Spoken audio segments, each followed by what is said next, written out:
see who recaps. Okay.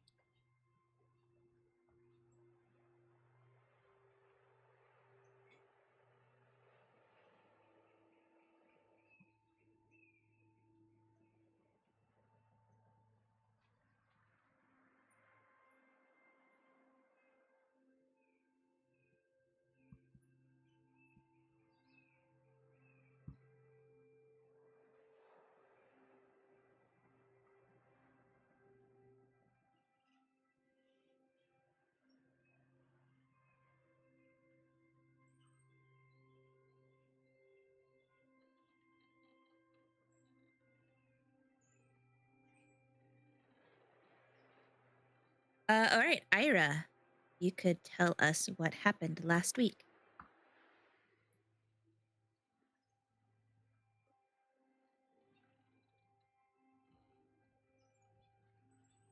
Sorry, I was stuffing my face.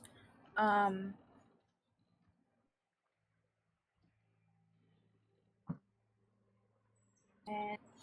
he paid us the rest of what he was going to pay us.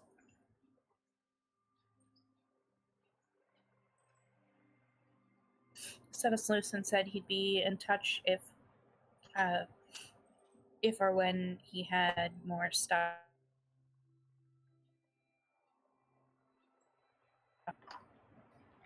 And I believe we went to Chancellor McLear's house next.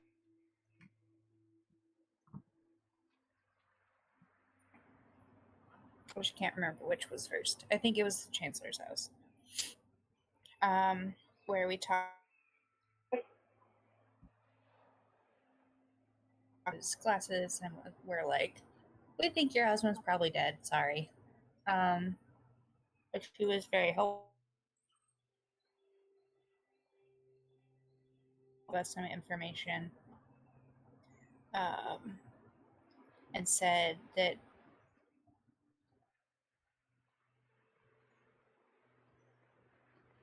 she needed some time, but if we had more questions, we could come and talk to her.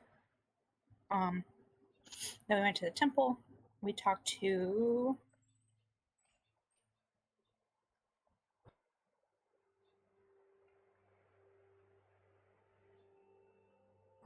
I believe his name was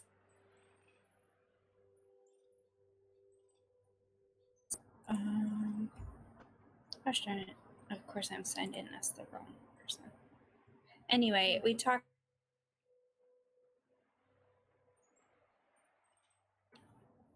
priest who had been there for like 2 years, and he didn't really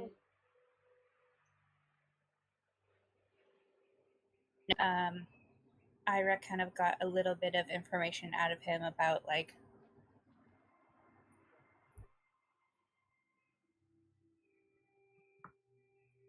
I guess of the people coming to worship. We tried to talk to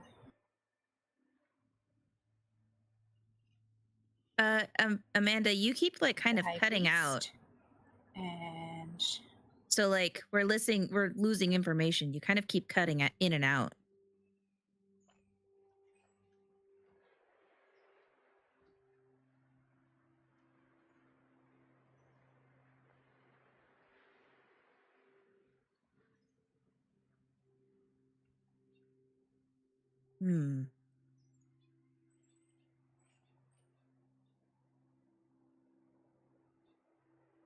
Can everyone else hear okay? Like nobody else is cutting in and out? How do I sound? I mean, Cassie, you sound fine. Okay. It's like talking in long sentences seems to not be okay with Discord. Okay. Yeah. Well, you sounded good there with your long sentence. Were you guys hearing what I was hearing though? Like Amanda, Yeah. like she would. Okay. It was kind of like it was set to only come on when she was talking, but it was catching her voice late and almost cutting. Oh, that was loud. And cutting off almost like right away. Yeah. Is this any better? I don't know that it's better, but it's definitely louder. Let me adjust that. Let me see if I can find my document too, because I wrote a bunch of stuff down. Okay, so far it sounds better to me. I'm just adjusting your volume. Yeah, it doesn't sound like you're cutting out. I guess we'll see when like you get back into describing what happened. Yeah, my laptop for some reason, excuse me, doesn't really like this network. And so I think that's the problem.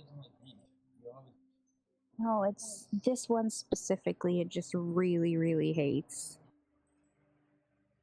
So I switched it to my iPad and hopefully that works a little better. Okay.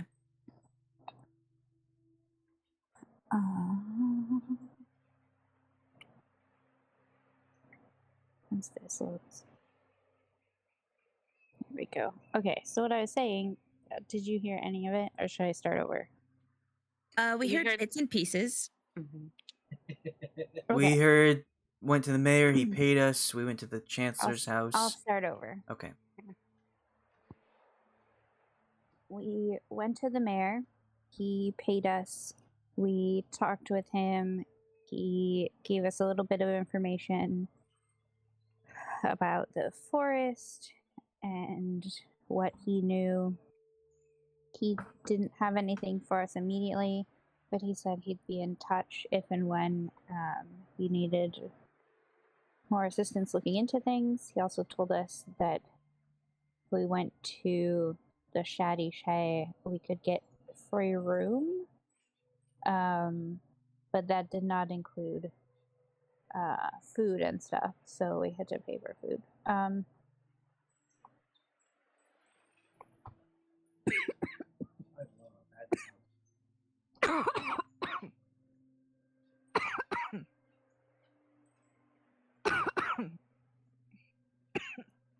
Sorry. She's trying not to die. Oh. I just wanted a drink. Okay. So we went to Chancellor McLear's house. We found his daughter playing outside, and then we talked to his wife, told her that we think he's probably dead. We don't have we didn't see his body, but we gave her his glasses. She gave us a little bit of information. Because she was pretty emotional and said that if we wanted to come back tomorrow, she would be willing to talk to us again, basically. And my notes say she said there's been an increase in drug users in the city, and the branches with the red berries above the doorways, she called them the Herald's Mark, but didn't really say much else about that. We went to the Temple of the Seven, which was nearby in the Castle District. We noticed that Talos was occupying the main spot where Helios normally is, so obviously Talos is a pretty big deal around these parts. There weren't a ton of people in the temple. And interestingly, there was nobody worshipping in the Talos area, I guess you could call it. But there were a couple people for Chantea, Helios, and Ilmater. We talked with Gary Stonegreg, who had only been there on the island for a couple years, I believe. Yeah, like 2 years. And he didn't have a lot of specific information. but we got kind of some general information from him. The worship's kind of dropped off since no ships have been coming in, and most are there for Talos and Ilmater. Even some of the farmers who would normally be there for Chantea. And he gave us also some information about the head priest, that he hasn't been as involved with the temple workings recently. He doesn't eat with them anymore. He liked to show off his ring, was supposedly the head of the McClear clan, but Gary has not seen the ring in about a month since the last sailor came to the temple. And nobody from the McClear clan has come in lately to see him. Also, the temple food sucks and they don't have meat.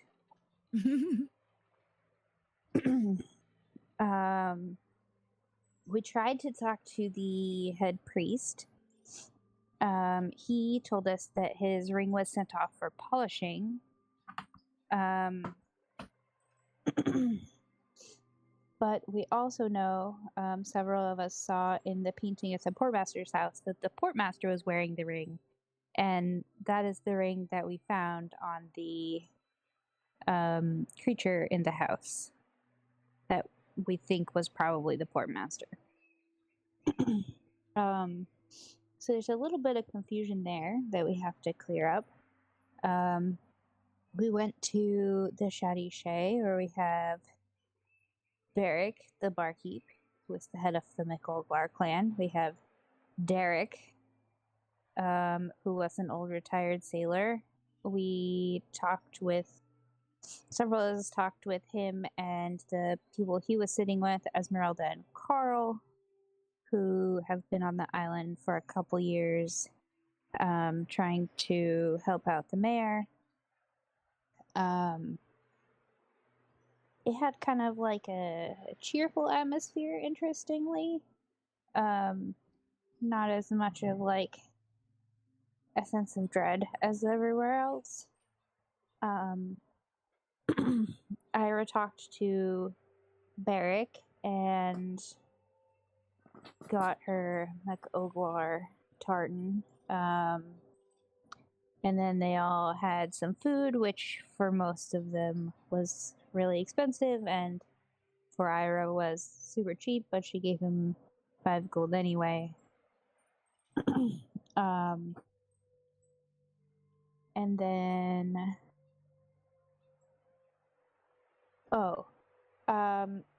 Xerix paid the barkeep a little extra to pass him any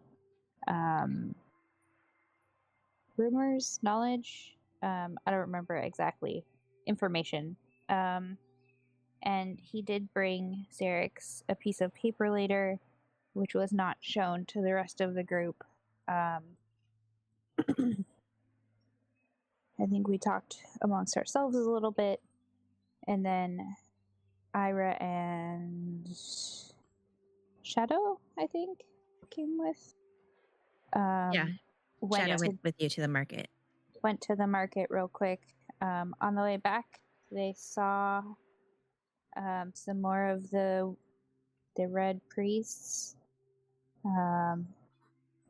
Tried to follow them, but they went into an alley, and it was getting dark, and it was kind of like a shady area of the docks, and so Ayre and Shadow were like, we should come back in the morning. So they went back to the pub. Xerix had gone off to investigate who knows what, and the others, I believe, played some songs for the bar and then went to sleep. Just kind of for ourselves. Oh, for yourselves, okay. Played some songs for themselves and then went to sleep, and that was our day. And I didn't take notes on what Xerix did. I know he took some drugs and was pretty out of it, but that's all I remember. I should be able to show it to you guys if it pops up on your screens. But here's a list of NPCs that you guys have met.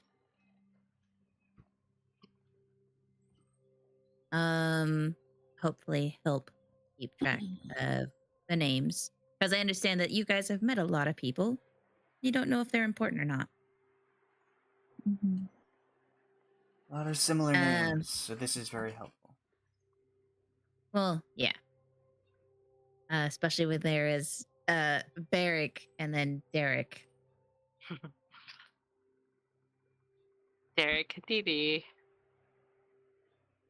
Yeah, everyone called him Dee Dee. Hey, Dee Dee.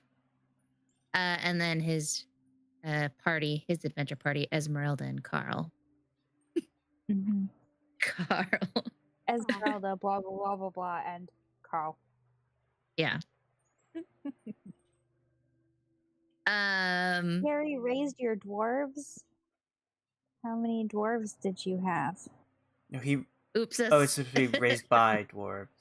Yeah, it's supposed to be raised by dwarves. Just a spelling error. Oh, also about the head priest. He said that he was born on the island, but grew up on the mainland for like 60 years, and he's only been back for 10. And somehow he's head priest and head of the clan, and I don't think that makes any sense. Just saying. Yeah, there's definitely something weird. That's why I wrote alleged clan leader of the McLears, so head of the Temple of Seven, and alleged clan leader of the McLears. And the mayor told us.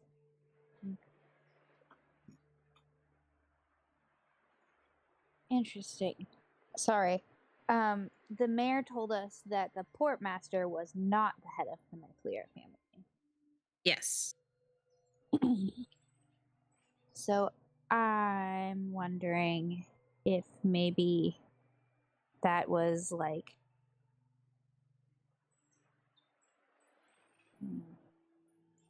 I almost wonder if they like traded places. I don't know. What if It's an interesting thought. What if Lord McIre's twin brother was the head priest?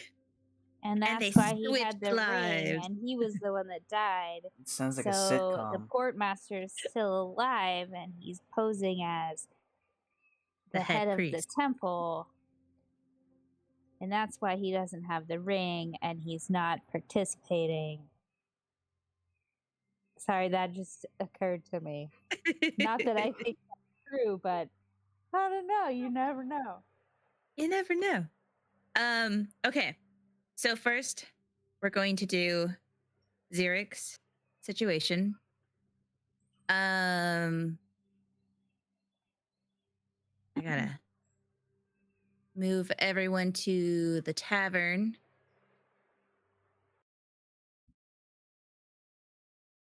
So you are all here in the tavern. You're here in the tavern.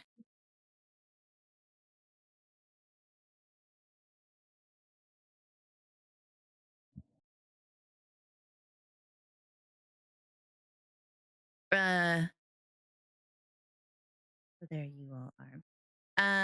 Xerix.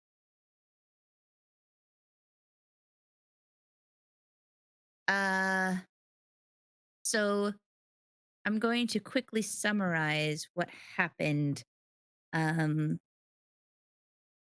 with you and your hallucinations. So you were having a really good time. Just felt really good. You saw lots of crazy things in the orb. And you remember distinctly like sinking into that pit of water.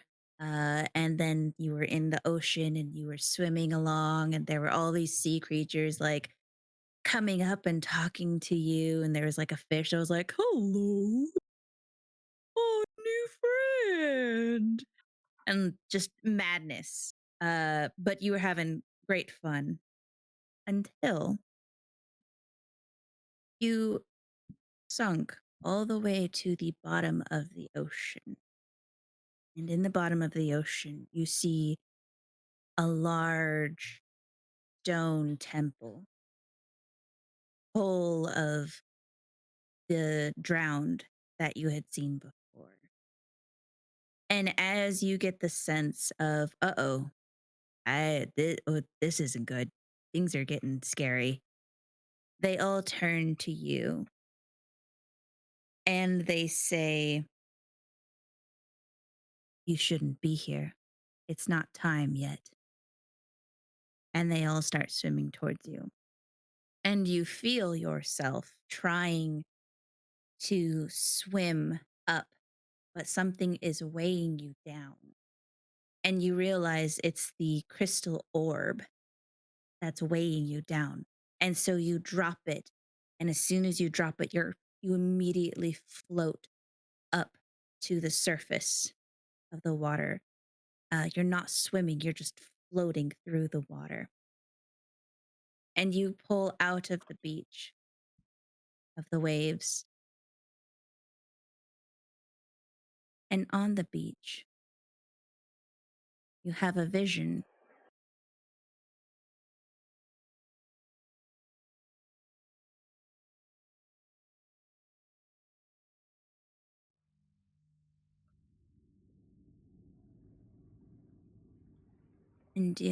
As you come out of the waves, you see that there is this massive creature on the beach, just sitting casually.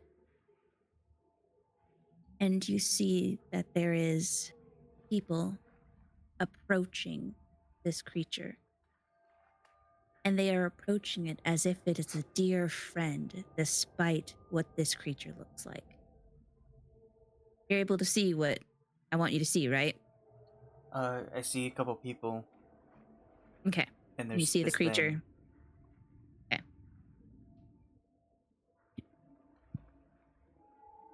And you see the creature reaches out its hand and holds the hand of the people approaching it. And one by one, he says something to them, which you recognize to be deep speech. But despite understanding deep speech, for some reason you can't understand what he's saying. You just hear a kind of eerie noise. And after saying this, whatever it is, greeting, beckoning, farewell, you don't know. You see the people after this interaction continue to walk into the waves.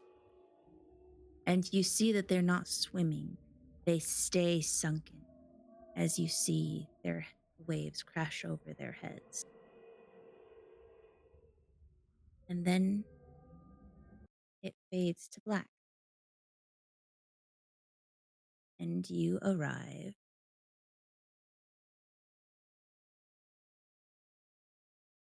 apparently it didn't save because it's dumb.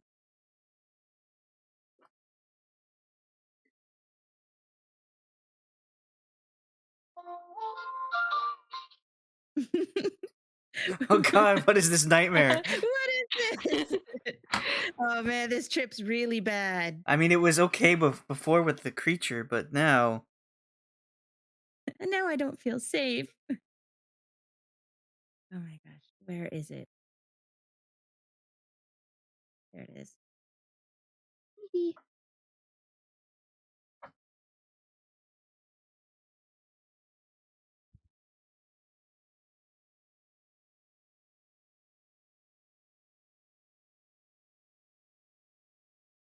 I had everything prepared and I was doing it on my laptop. And I guess like Roll20 didn't like that, which is fine.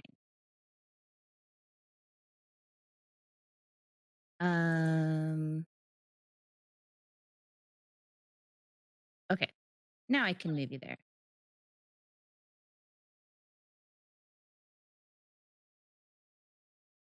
Let's see. And there. This is where you are.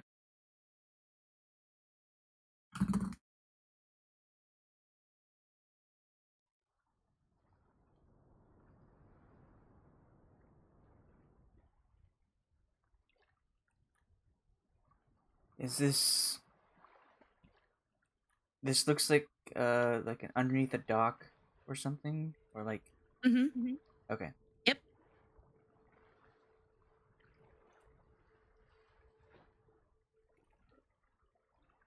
There's your little guy.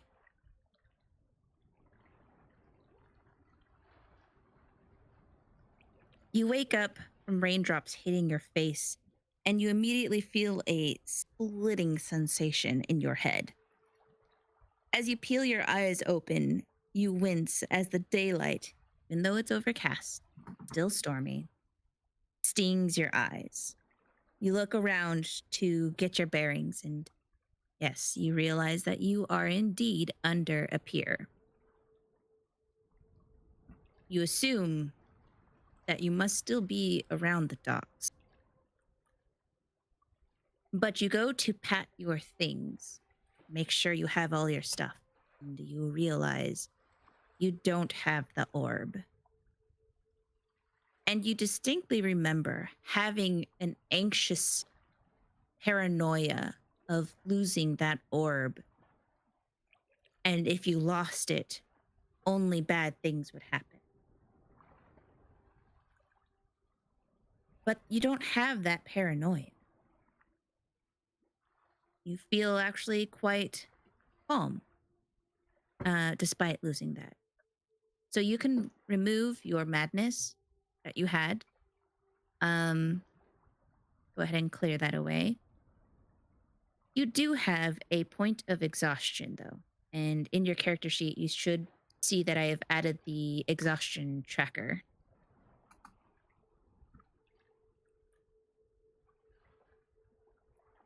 Okay.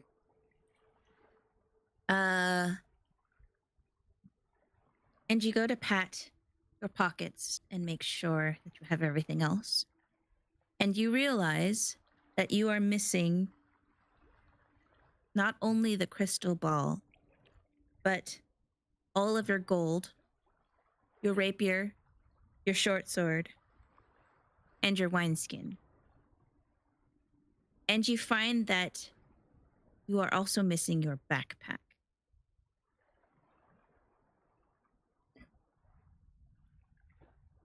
So all I have on me are the You have leather two armor. daggers. You have Oh, your leather armor. So I have You have your daggers. 2 daggers. You have your short bow, your quiver, your 20 arrows, your thieves' tools, and your common clothes. What would you like to do? I guess look around me. Last thing I saw was like people and a creature. So I'd like to look around for people or any creatures. Okay. So as you leave the pier, you're walking around, and you see tons of footprints everywhere. There's lots of people that have been on this beach. You're walking along the beach, and you find a piece of what you think maybe is garbage, but it's quite large. And you see that there's a few footprints leading towards it. What do you mean garbage? To you, it looks like maybe a body.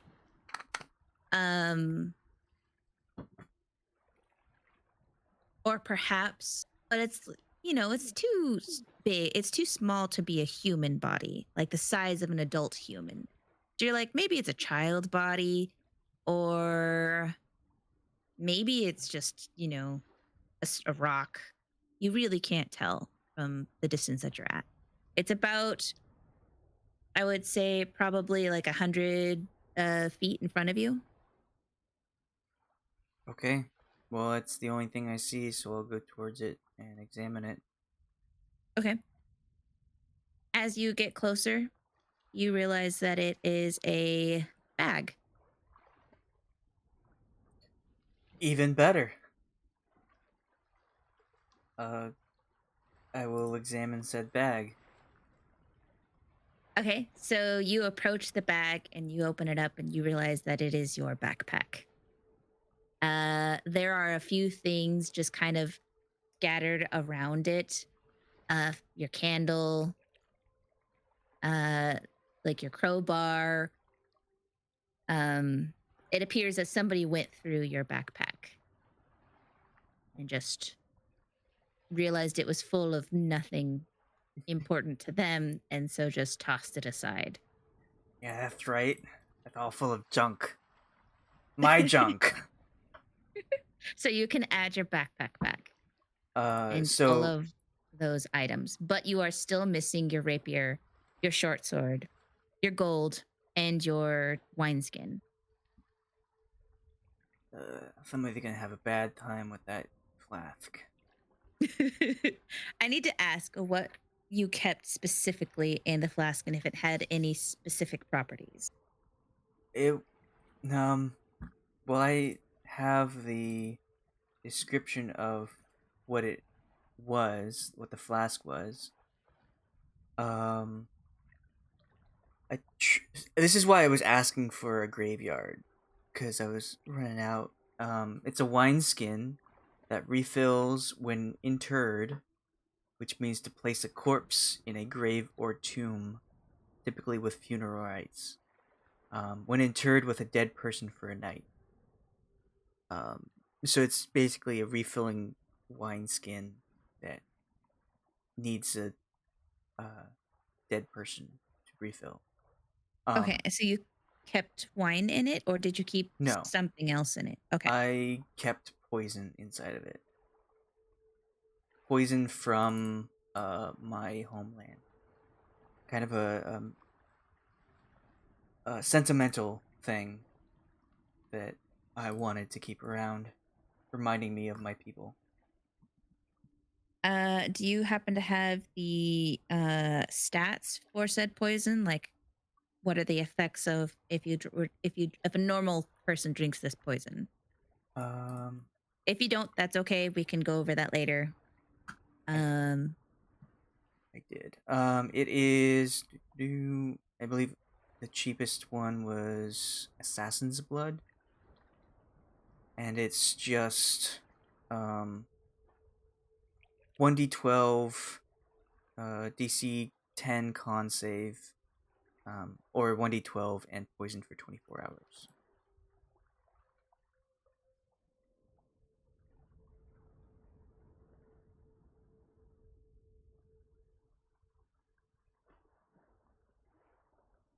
Is the 1d12 the damage that it does?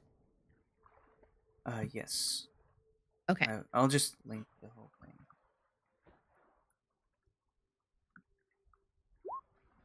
And then they would have disadvantage.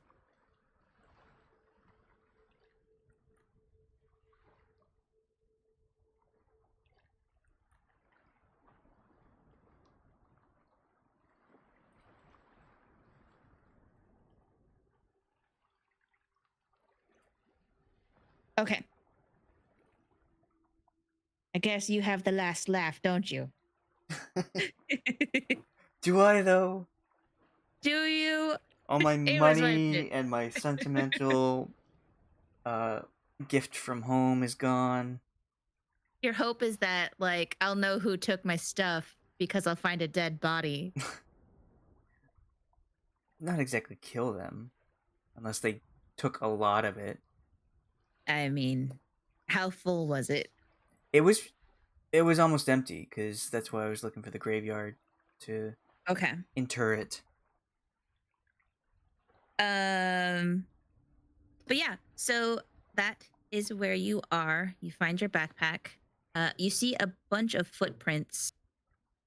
Some are heading towards the water. Others are like walking towards the water, and then you can see that some have been washed away. But you see some footprints coming out of the water as well. You're not really finding anything that's like, a massive handprint like you saw in your vision, in your hallucination. but you are taking note in the fact that this appears to be a heavily traversed beach, despite there not being anyone this morning on the beach. Okay, I want to see if the footprints are.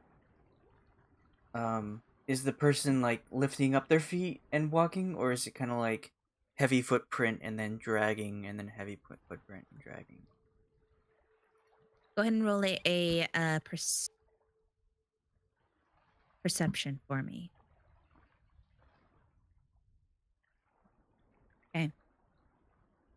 You find that there are a few footprints that are just walking normally, but you see that there are a lot that appear to be as if the person was dragging their feet, not moving like a normal, like a Like normie, some normie. like some normie, like a normal healthy person. That appears to be shuffling. With that 14, one thing you do notice is that they are all barefoot. There are no shoed footprints outside of the footprints that had led to where you were, to where your backpack was, and then they seem to have faded away. Okay. But they did not go towards the water. All of the footprints that are going towards the water, and they're all various sizes. You can tell some are children, some are men, some are women. Like there's big feet, little feet, but they were all barefoot because you can see the clear indentions of the toes. This doesn't really seem like the beach town, but we'll think about that later. One more thing. Can I focus and hear any kind of spirit talking at all?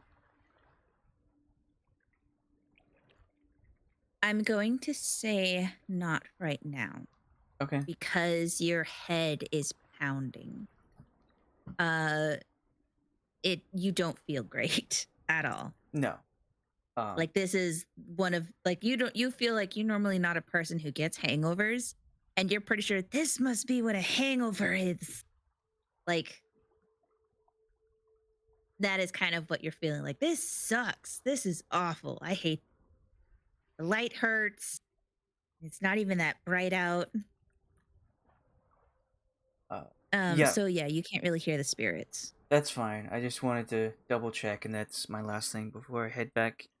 Trying to find my way to the tavern, the shanty shay.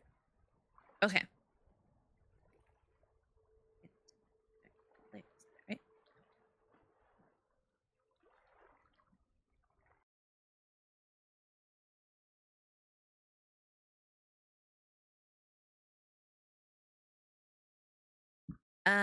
The rest of you wake up in the morning and it's just as cheerful and bright as ever in the shanty shay. Uh Bei-leigh kind of groggily wakes up and says to Ayre and Shadow, like, I think I'm going to stay in today. I just don't feel really good after that house. I think it caused an allergy attack.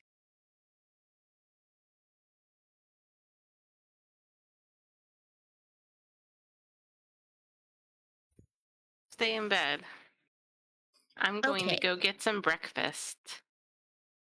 All right. You guys have fun, investigate stuff, get into trouble. I'll stay here. Maybe like the mayor will send someone. So and then she like goes back to bed.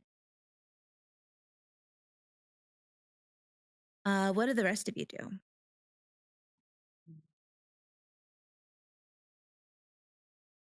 I forgot this was muted. Sorry. I wanted to say to Bei-leigh, and if you're feeling well enough, you also could sit downstairs for a while and listen and talk to people to get more information. Okay, I can do that.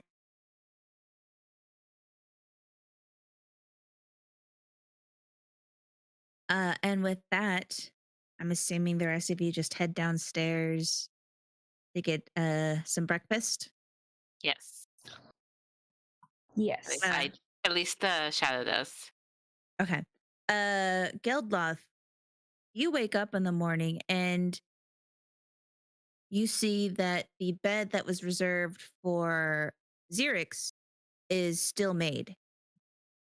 And you don't remember him coming into the room last night.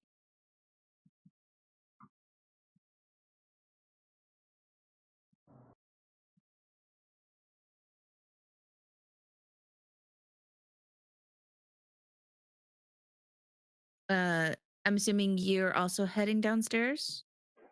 Yes. Okay. So you head downstairs and you see Ayre and Shadow. Yes. You don't see Bei-leigh. I'm assuming we're not going to eat here because this place is pretty expensive.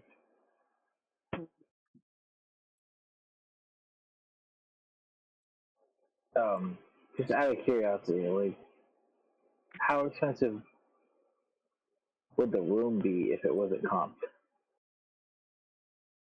Let me see here. Do we really want to know? It was 20 gold a room. Boy.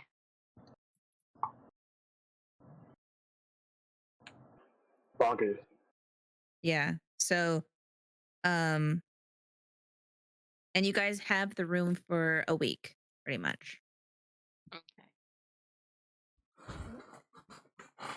Like free of charge. But then after a week, after 7 days, then it's $20 or 20 gold a night.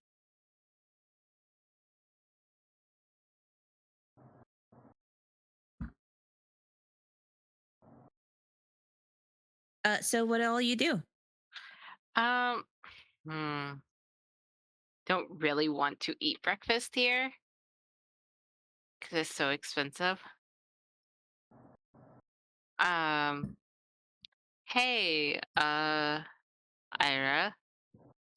do you want to check out that area where we lost track of those guys now in the daylight? Yeah, Maybe we can find somewhere we to get probably some, should take a look. yeah, more affordable breakfast.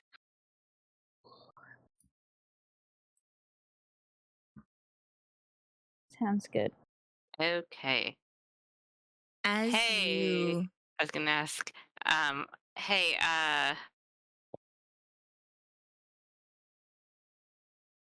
Gel- Geldof? Did I say it right? Geldloth. There we go. Geldloth. I said it right that time. Do you want to come with us? We saw these guys that looked Yeah, sketchy, and we That lost sounds track of fun. them last night. You want to come with us to check out the area where we lost track of them? I think I will. Okay. as you guys are talking about like what to do in the morning, you hear the door kind of creak open and you see Xerix hobbling through.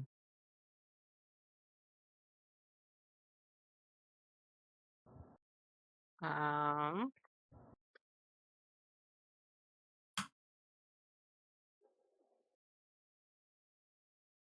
What happened to you? I think I get mugged. Think you get what? You think? Well, my stuff is missing. Hmm. You have your bag. Oh yeah, I have my junk. Yes, but he'll open his arms to show that his weapons are gone. Say, well, someone took the valuable things, not my junk. Hmm. But It was fun otherwise, other than getting mugged. How was your night? What was? Uh, I had a lovely night, just drinking some ale and playing some music, and I went to bed.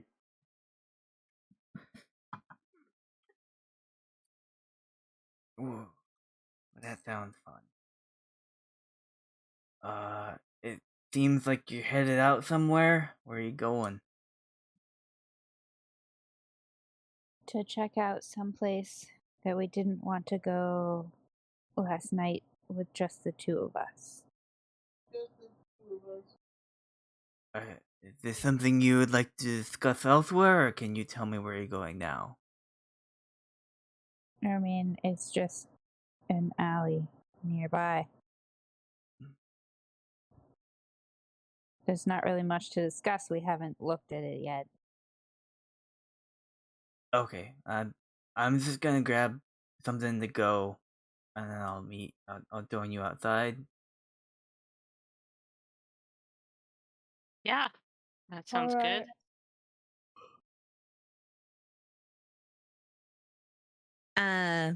Xerix, as you are you approaching the bar to grab something quick? I want to look around the inside of this and look at the people. You see this guy, you distinctly remember them being in the bar, passed out, and they appear to be awake and lively, like they didn't drink themselves to blackout last night. They appear to be just hardcore like that. And they're just talking to each other, just like, oh, oh yeah, and then I punched the bear in the mouth, and that was a good time. And they're just talking back and forth, trading bullshit stories. And you see Barrick over here, and he sees you come in, and he just gives you like a smirk and a nod greeting.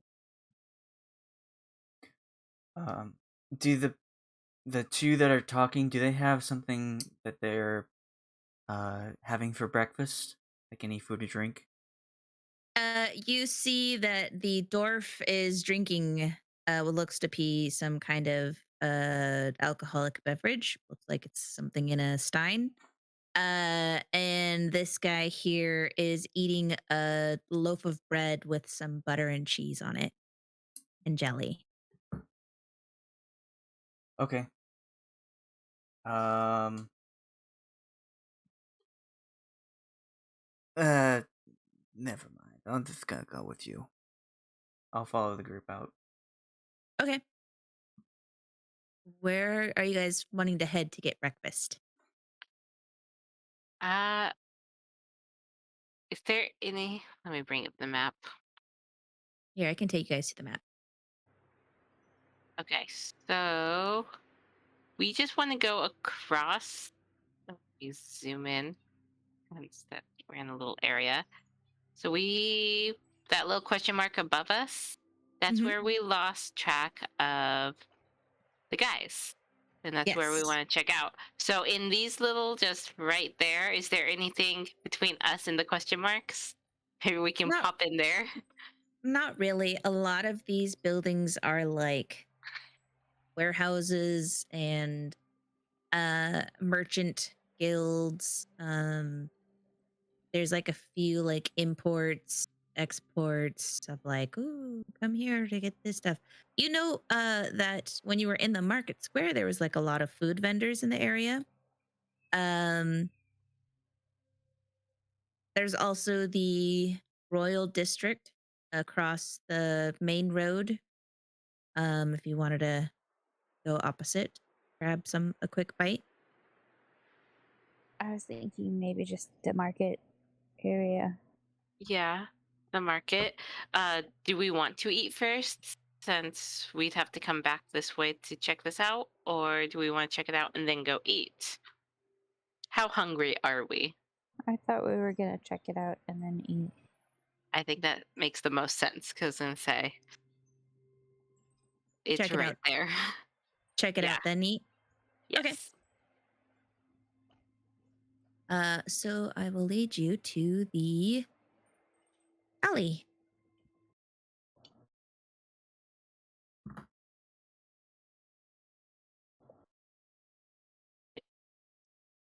Mm.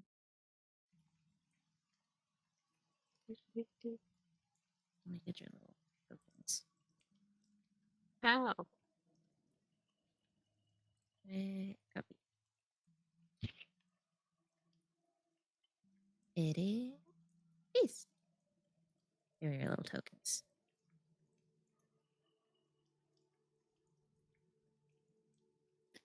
You see what appears to be a dead alleyway, which is very strange because, Shadow, Ira, you both know, you swear that that priest that you were following had gone this way, and yet it appears to be a dead end. You see that there is some sort of hole in the wall over here, but outside of that, everything is brick. when you say hole in the wall, is it just like a little, like I can fit my fist in it type of hole, or like Um, I hole? will ask for an investigation for anyone who wants to check I out that would like hole. to investigate. Okay. Please investigate well. Let's see here.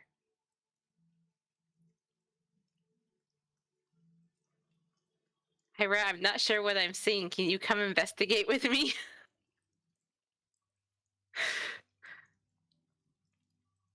Or someone? Yeah.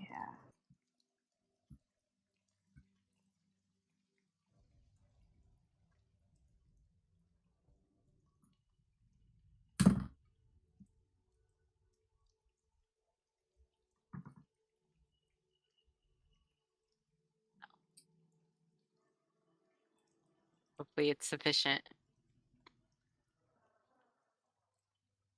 Oof. Um, So it's literally just all brick and completely empty. that's what you see, except for that hole in the wall. And the hole in the wall is about 5.5 feet up from the ground. And it is about the size of like a softball. And Shadow and Ira, both of you are looking at it and you're feeling around, and you can tell that in the hole there appears to be, even though the hole itself is square, you can feel that there is some sort of markings on the inside. But you can't quite tell. Like there's something that you're supposed to put in it. Hmm. You can tell Um, that it is some sort of mechanism. I want to try the pendant since the guys that we saw were priests. Okay. Which pendant are you going to try first? The I meant the one with the upside down Talos symbol. Okay.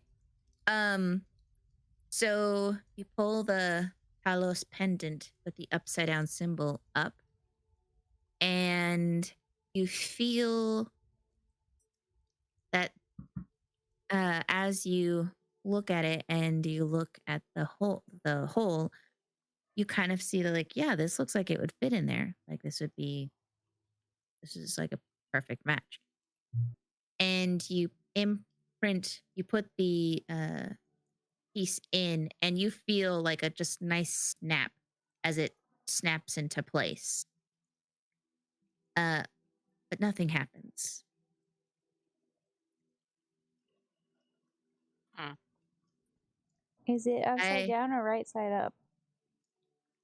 the symbol, when you place it in, it is how the symbol is, where it is up, like it's like the normal of how Talos is supposed to be, with the clouds on top and the lightning Can I try bolts and coming out down. turn it? Of course. Which way are you wanting to turn it? Left or right? Right. Okay. So you put this piece in here, and even though like you kind of tried to put it with the bolts pointing up, you could tell when you were just kind of playing around with it, trying to fit it in there, you've heard the nice snap with the clouds on top and the bolts coming down below, like the proper hollow symbol. And then you turn it clockwise to the right, and you feel some sort of mechanism turning with it, as if the wall in that hole is turning with the wooden pendant. And you hear a click as soon as it is inverted and the lightning bolts are pointed upwards. Lightning bolts are pointed upwards. And all of a sudden, the wall that was there disappears, and there is a door.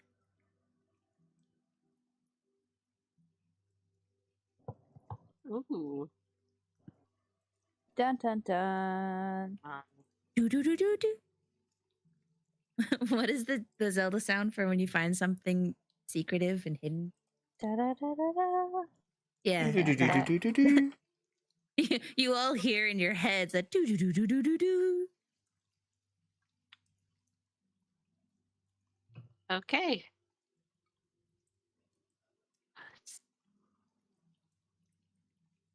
What would you like to do? We should definitely explore this.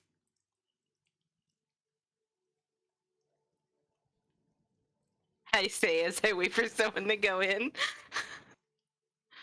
So you guys want to check this mysterious doorway, or do you want to No, go let's get breakfast? let's go get breakfast.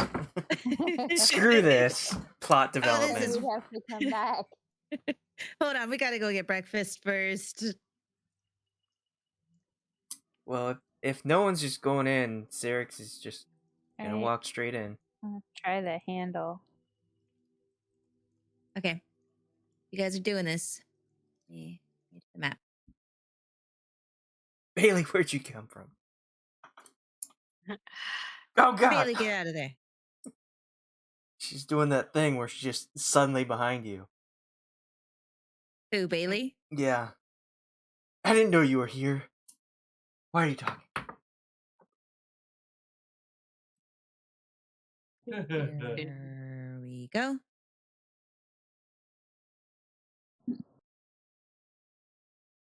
You're so fuzzy. There's that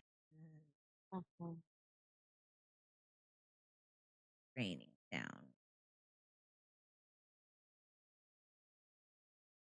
Did not hold it. I'm trying to move me down the square. Oh, screw it. I want to stand there.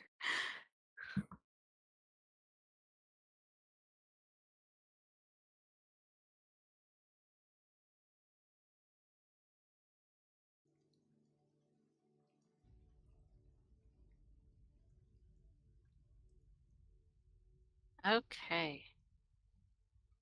So is this a Whoa. wall in front of us? Or just the end of the light? Xerix, now you can't do your bullshit snapping. Hold on, I gotta adjust my what you guys can see so what I can seize. That Okay. wasn't a sentence. That was just nonsense. There you go. Now Thought I see what you process. see. Okay. So yeah, you guys move to that. There. Okay. So this is the alley. I gotcha. Yes. And there's the door in front of you. I open it. Okay. You go to pull the handle and turn it, and it opens with a creaking noise.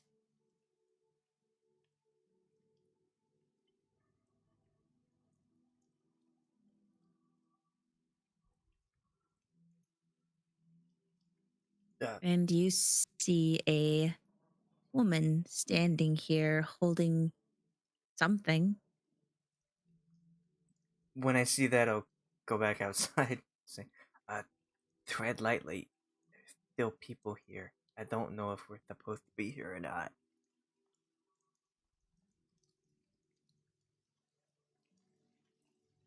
Okay.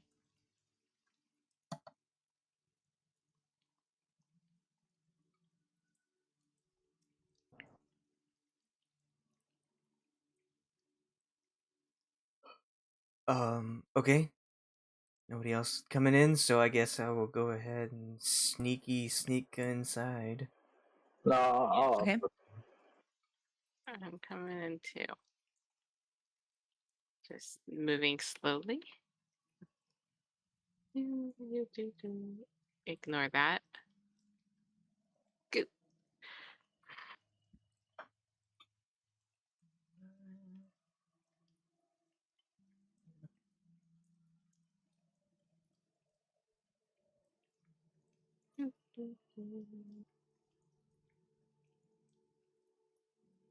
And I'm scooting down. Is this visual, or is there actual like floorboards that are gone? There are actual floorboards that are gone. Okay. So I won't step there. I don't want to be seen quite yet. So I will scoot back a little. Okay. So you see Shadow when you enter the room, go through the doors, you see this woman standing here, and she's just appears to be humming to herself, and she's just kind of rocking back and forth, holding something. Is she standing? She is standing, yes. Okay. But she's not moving outside of just kind of humming something to herself, and she's just rocking back and forth.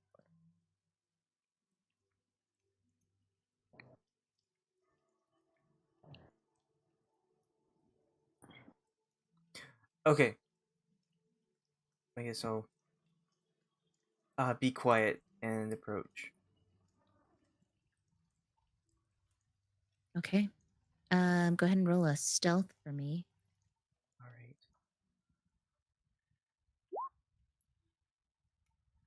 14. Okay.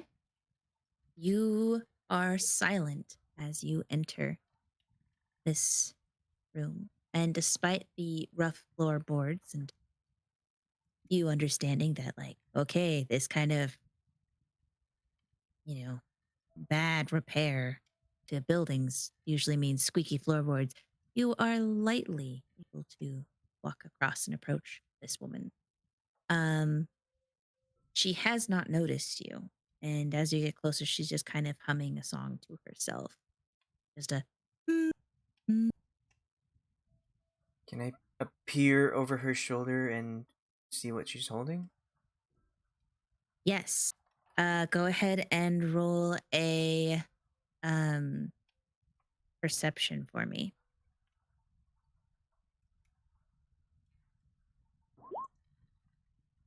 Okay.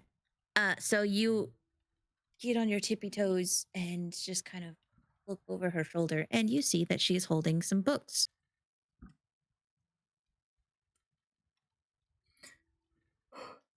Books. Okay.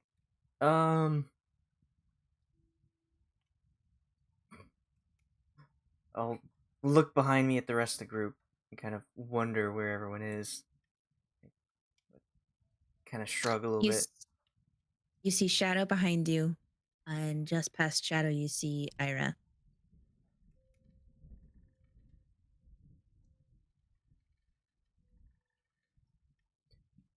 Okay. Okay.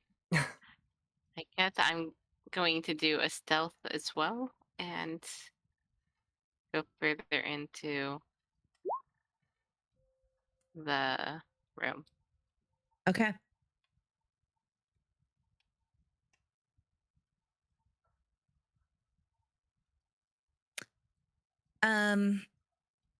So both of you, as you enter this room,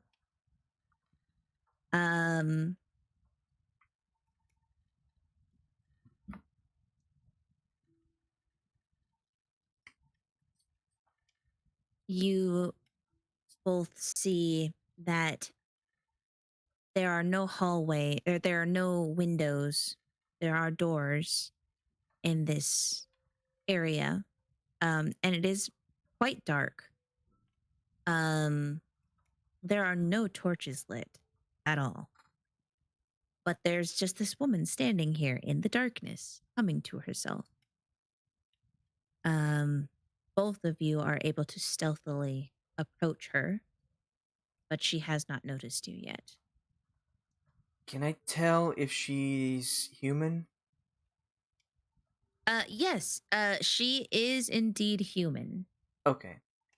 Then I will. It being, I guess, is there light coming from outside? No. There's light coming from the door that's like kind of opening up, Yeah, the door we just what came you in. guys Is there? see. There's light coming from there. Yes. Okay. As best I can, I will gesture to Ayre and Geldloth, like waving them to come in, and then making the miming motion of shutting the door.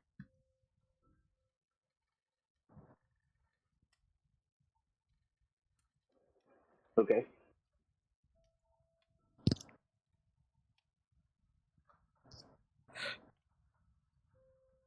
Alright. Well, I kind of.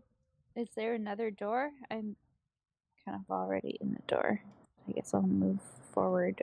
What is this by the door?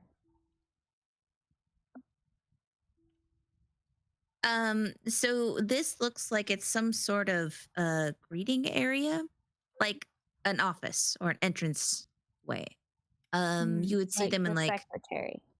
yes, yeah. So like that there would be a person who would be sitting in that chair behind this desk, and there's a book there.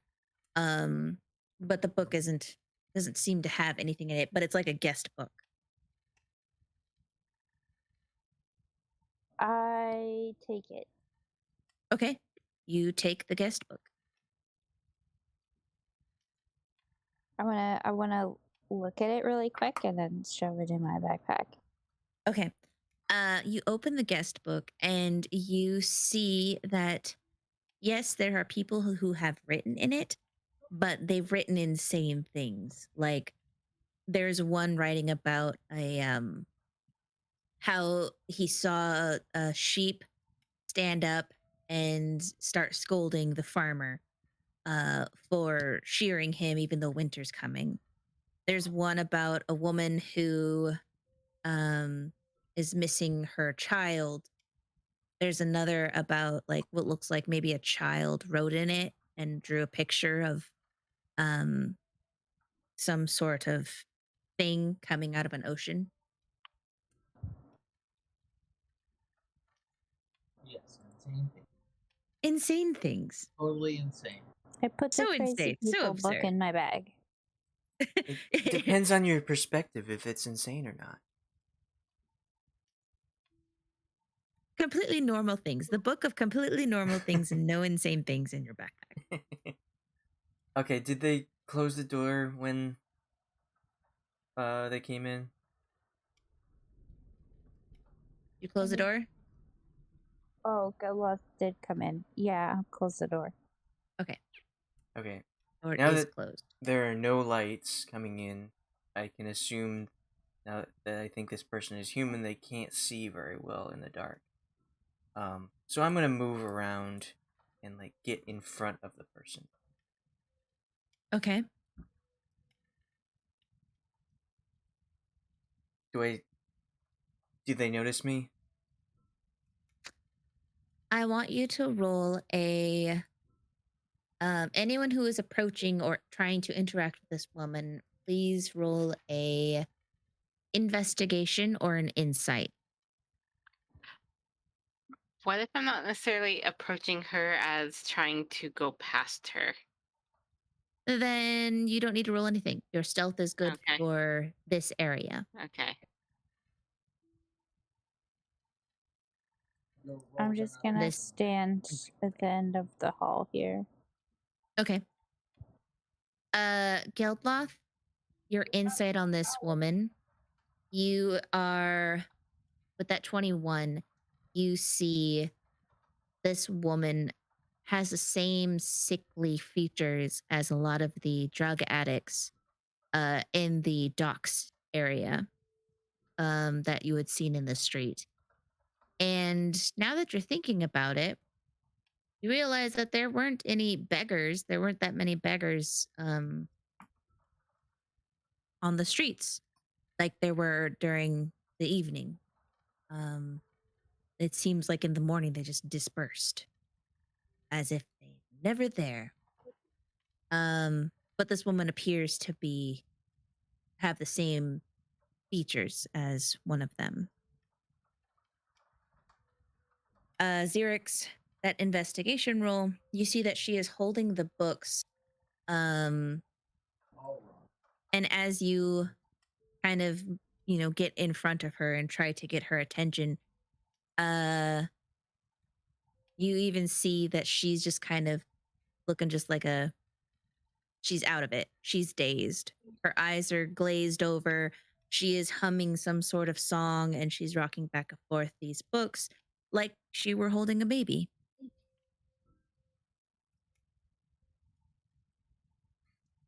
Okay. And do I see over here? You do see over there. Another person? Yep. You see a woman just kind of walking back and forth in this area. She'll go there, and she turn around, and then she go this way. And then she go this way. She just keeps doing that back and forth. Okay. Well,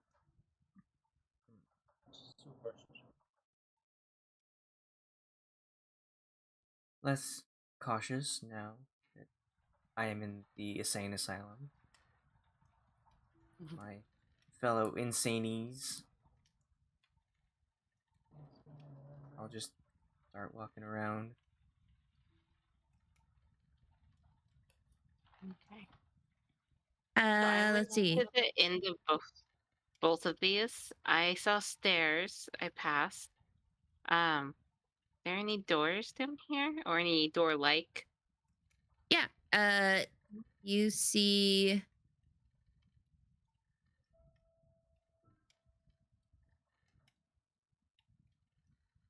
doors here, 2 big double doors here. Did you go down the other hallways? I went down. Let me bring my character over here. I went down this one over here. You saw a door here and doors here. 2 doors here. Okay. Geldloth, And then the stairs. this woman suddenly turns around and says, "Oh, hello. You have to be quiet. You don't want to wake the baby." And she's just continues to hold. And Ayre, you see this as well. She is rocking back and forth and humming a lullaby to these books as if it were a child. What books are they? The books appear to be one looks like it has some sort of like fairy tales title along the spine, and the other one you can't quite tell, but it is very worn.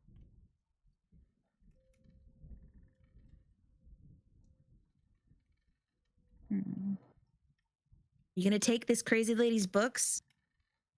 No, Don't I'm do that. just I could tell you was thought about just it. trying to determine whether they seemed significant or not. I'm gonna ask her if she can show us the baby. Okay, Geldloth, you say, "Oh, can I see your baby?" And she says, "Oh, sure." And she like kind of holds the books out like she's showing you the child. And you see that one appears to be a family photo album. The one that you see, one is a fairy tale book on fairy tales, like children's fairy tales, and the other appears to be a family album. And the family album is filthy. Looks like it's been through a lot. And she says, "Isn't she precious? Oh, my sweet baby girl." And then she pulls them back close and continues to rock. Isn't she lovely? Do these broken boards look like the ones in the house? A little bit. I mean, you kind of get the sense that must be just wood doesn't handle the climate very well.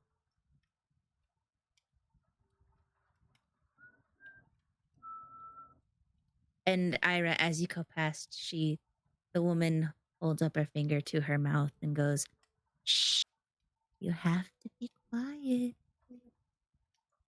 And then continues to turn around, and now And she's facing the wall. nod at her. Are there any like needle marks on her arm? Can I have you roll a investigation with advantage?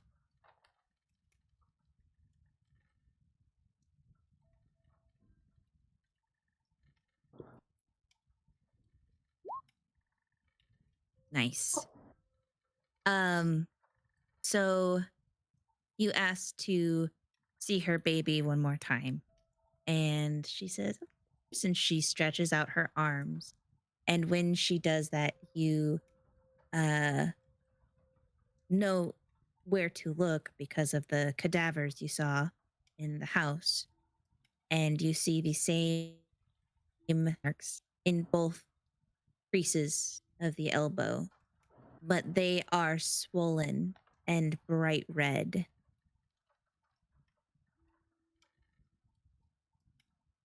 And she looks at you and gives a big, toothless smile as you see that a lot of her teeth have fallen out. And she says, "Oh, I know she's quite lovely. She's so beautiful. Everybody's always asking to see her."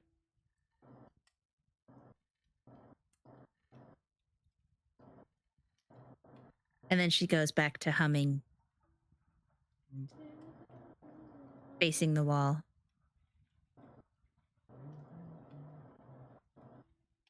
What are the rest of you doing? I would like to look in the store. How are you opening this door? With my Brute hands. force. Very mean- carefully. Okay, can I have you roll a stealth roll in opening this door? Oh no. Oh no. Hey, Dios mío. Oh no. All I right. think- Xerix, you're like, "Yeah, I'm so good at stealth. I got this. This is like my specialty." And you try to open the door quietly. And as you turn the knob, you hear it. And you try to just crack it open. But you realize that the door, the house must be like sinking slightly towards an angle. And the door, you lose your grip on it and it swings open, revealing two gentlemen inside. Yes, I believe this is where I find the drugs. And both of them look at you and then look at each other and they say, You're not supposed to be here. How did you get in? Who are you?" Well, And they they approached you. uh, what's his name? Jay told me to come here. I was such a good customer that he just told me to go to the Thor's. I'm looking for another hit of whatever that was. He told me to come here. I need you to roll a deception. Waste better than stealth. Well, it's not a +8, but I'll just roll.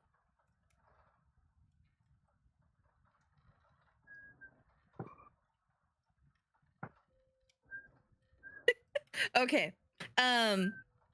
Both of them look at you. You can't see their faces through the hoods, by the way. Like this is what you see, just this figure with a dark shroud over their face. And then the one says, I don't know of this Jay you speak of, but if you're one of the ill, yes, we have a place for you. We can take you up top to get prepared, as it were. And they start to come out the room. I don't mean to disturb whatever you're doing in here. If you just point me in the right direction, I will make my way there. I'm kind of blocking the doors; they don't see anyone else. No, every patient has to get, every member has to get checked in. And That's fine. I will. validated. I'll find the person checking people in. That's no problem. But if you're busy, I really don't think that it's that big of a deal. I'm just here looking for a fix. We don't.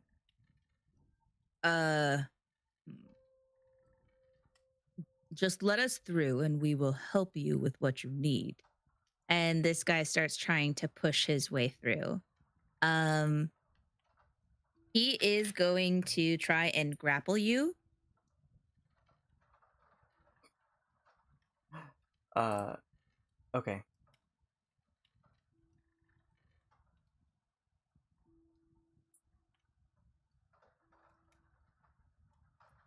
So he's going to go ahead and roll a strength save.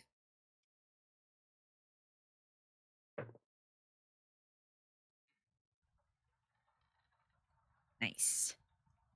So he goes to try and grab your arms, and you nimbly just quickly yank them away. And he says, "Why are you resisting if you're here for help?" I'm really sorry. I'm still kind of buzzed from the night before. I mean, there's no reason to use excessive force. But if you just stay right here, and I'll cast suggestion on him. Okay. Up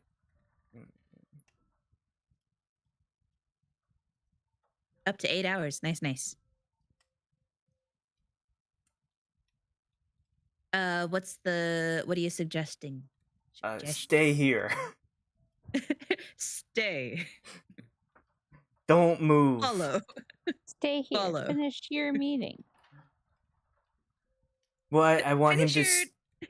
I want him to stand your right cool stuff. here, so it's harder for the person behind him to get out too.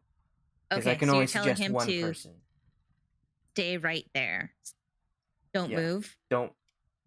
Don't let anyone go through this door. What's he got to roll? Wisdom. Ish. Yes, wisdom. Okay, 14. He got a 5. So, he's like, you cast your suggestion. I'm understanding this right. It is verbal. What's the M again? Oh wait. Material. Oh shit.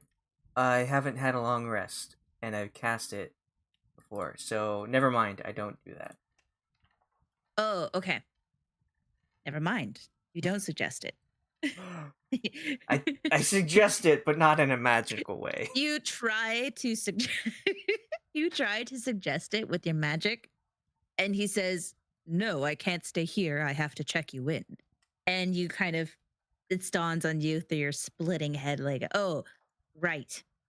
Uh, didn't rest. Cool. Yeah, that's right."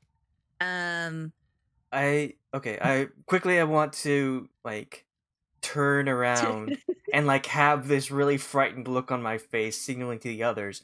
And in that, I want to like bang my shoulder on the door frame and like stumble backwards, like, "Oh, whoopsie! I fell down," and Can I have onto. you roll up performance? Okay. And I need Geldloth and Shadow to roll a insight with advantage Oh to my read your gosh, teammate. that's my third one. I rolled a perception You rolled a perception. Oh, of perceiving Xerix's situation. conversation. Okay, so that 14, yeah, you're just like, oh, looks like something is in there, and it's actively trying to get out of the room, and he's stalling. I would have, if I had heard the part where he said, like, let's take you upstairs or whatever, I would have maybe grabbed Shadow and pulled her towards the stairs. Okay, so go ahead and you guys move. Geldloth, I need you to roll a stealth if you're trying to stealthily do this. Okay. That is my forte. Wow. Half of that roll is my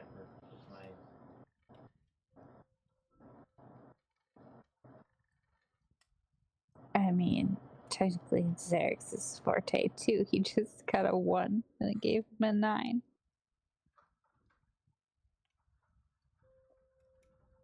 Why am I so tired? Okay, Geldloth, you are stealthed, so you and Shadow are heading upstairs. yeah. Okay. So Xerix, as you give the panic look, you realize you see your teammates quietly but quickly go up the stairs. And your performance, the guy is just like, what is wrong with you? Why are you okay, whatever. Let's Just give me my fifth, man. let's go get you cleaned up, and Cleaned up, that's the opposite. You're in good hands now. And both of them come out and lead you this way. And Geldloth and Shadow, you see two guys,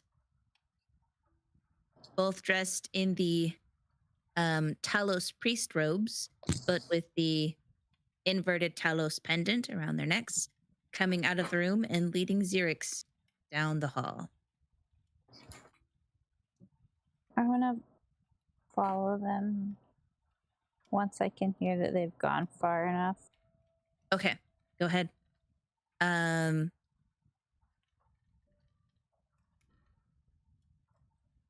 Door opening. They shove you in here, Xerix. And then both of them come in. And Xerix, there's another priest in here, and he says, like, what's going on? Who's this? And these two guys say, oh, it's just another one of them from the streets coming in to seek shelter and guidance.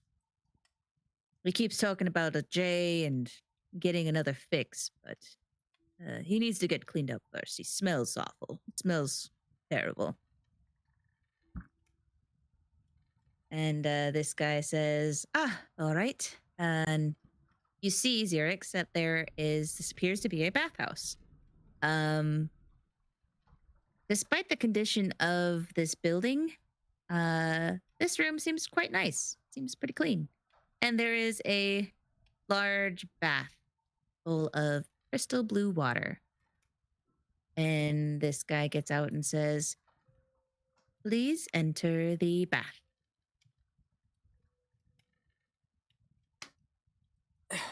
I told you I don't want to get clean. That's the opposite of what I want. I just need something to make me get the edge off. Clean as in, all right, clean as in you need care. You need to bathe yourself, purify your skin, as it were. Not, we'll take care of what you need. Do you really care about hygiene? The woman out there didn't seem very clean. All of our residents here in our care, all of our members go through a process, and some are stubborn at first, but with time, they all see purpose. Purpose for what? Maybe Jay told me this is not the right place. No, yes, we are here to help those who have desires. And this guy goes to try and throw you into the pool. Just to get in there. Just go take a bath. It's not difficult. I want to. And they start like trying to like just carry you off into the pool. Are you fighting them? Not necessarily. I want to kind of struggle a little bit, but like grab onto them, and if they throw me in, I want to pull at least one of them in with me. Okay.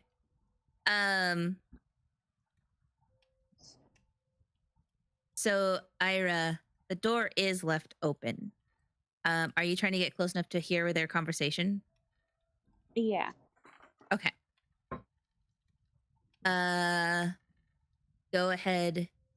You'd probably be able to get like here if you were feeling adventurous. And you Well, would be able to hear see everything. me. Otherwise you'll want to be here, and I will need you to roll a perception. Nice. You heard everything. You heard Xerix being like, "No, I don't want to get clean," and them just like, "Get in the bath." Like every member that joins and comes to this establishment has to get clean, and eventually they will see their purpose and the purpose of us.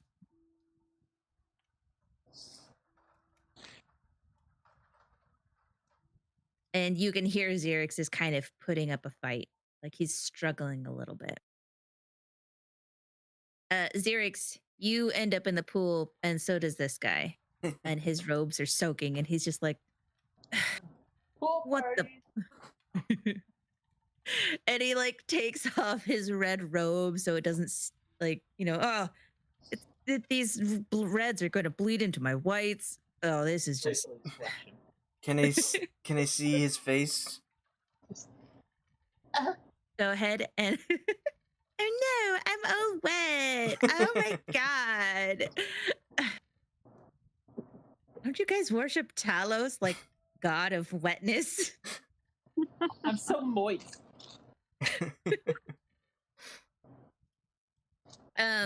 If you're trying to look at his face, I need you to roll a perception check. It's the mayor. Bum bum bum. It's Barrick and Derek and Dee Dee and the mayor. It's Jerry. It's Gary. Perception 8. Gary, how could you?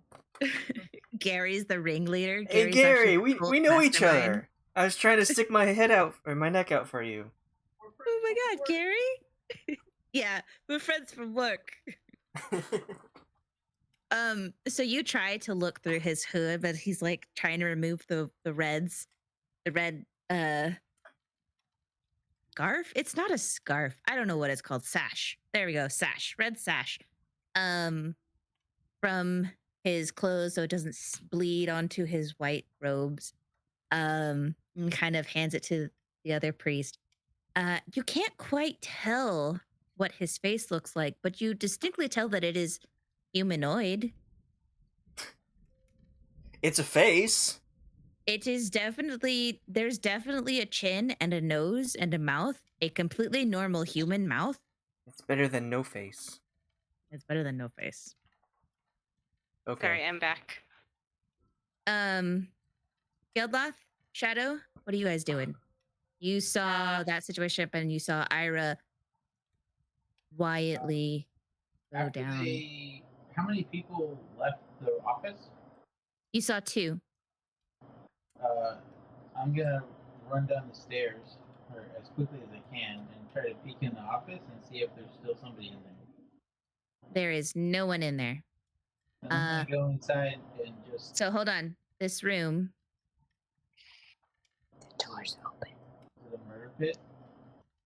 It's not a murder pit.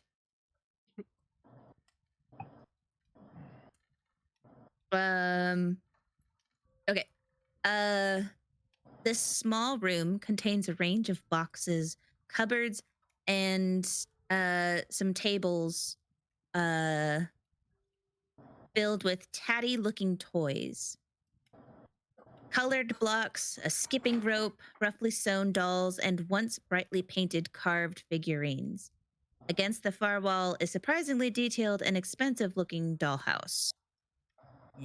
This thing right there.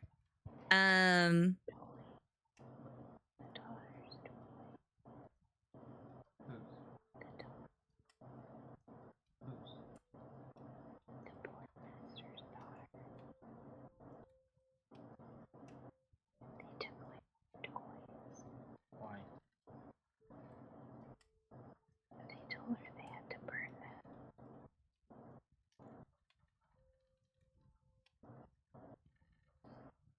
Because I'm not supposed to know I'm not in the room. I love that we can hear your whispering, Ayre. Yeah. Yeah, it's coming from your mic. I don't know where the mic is. I haven't fixed my microphone. They can clearly hear me. It's so Are we hearing Taylor through your mic right now? Apparently. Yes. He sounds so very far away, so I figured that had to be the case.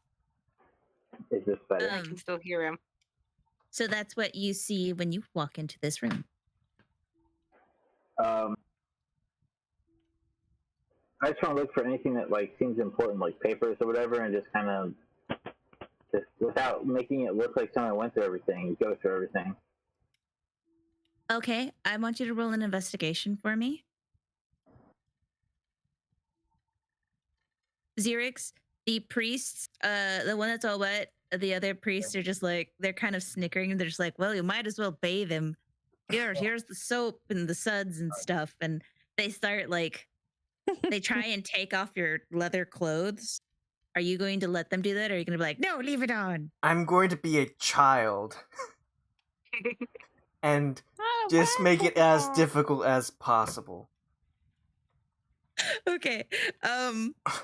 So he tries to take the clothes off and he's just like, whatever, this, okay. And he starts like just dumping soap onto your leathers and like scrubbing them. And as he's scrubbing, like he's trying to get like your face and your everything. And he like tries to like just clean you like a cat. No. And the other two are like, man, I know these people are adults, but like they always put up a fight. Something about getting clean is just so strange to them. I don't know. The soap it burns. Oh, my protective layer of filth. That's how I keep the diseases out. That's where my immunity comes from. So funny. The water is like turning like a sickly, murky brown, like super gross. It was like a lovely, crisp, shiny, clear blue. And now it's just like this murkiness. And it's like, ugh. You're going to smell so good afterwards, though. No. Ayre, you hear all of this. It's my filth. It's mine. You can't take it away from me. Sorry, go ahead. Ayre, are you going to do anything? No. Okay, So you're just listening to all cruel. listening to all of this and just snickering. I mean, it sounds like he's alive, so I'm not gonna do anything yet. Okay. I'm stalling and you Geldloth, do nothing.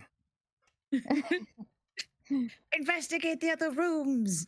Geldloth, with that investigation, you are looking at all of the toys and you see that a lot of them are just worn toys, used toys. You figure they're all over the place in what they look like in different time periods. And you get the sense that maybe these were like,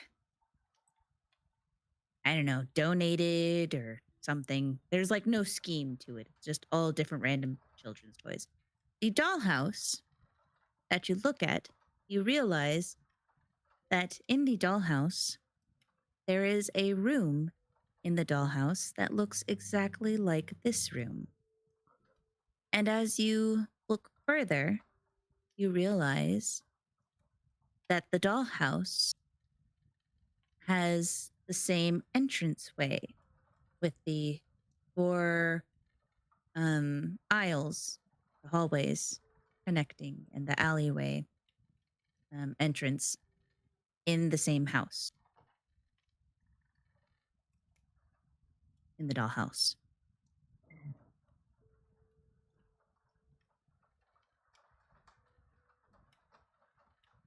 Which, in case, well, I don't know. Do you understand what that means?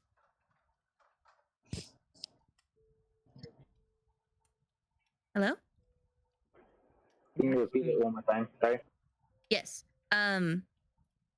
So you're investigating the room and you're Yeah. looking at the dollhouse and you This room find is exactly like this, but then you said something else, and I. yes.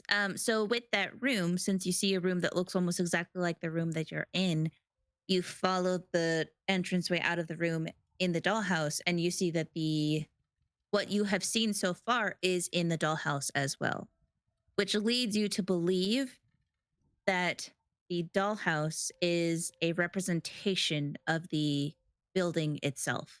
A replica. Yes. Why? Are there like dolls in the dollhouse, and like are the boxes that are in there right now the same as what's in here right now? There are dolls in the dollhouse. All of the dolls are wearing the robes that you had seen the two gentlemen who followed Xerix out of this room were wearing. And you count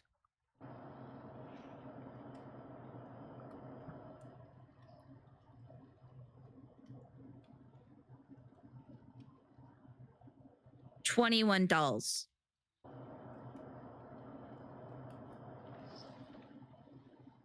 Is there a doll that looks like myself? No. No, it's more like a it's like a map. Are they only wearing the priest robe dolls?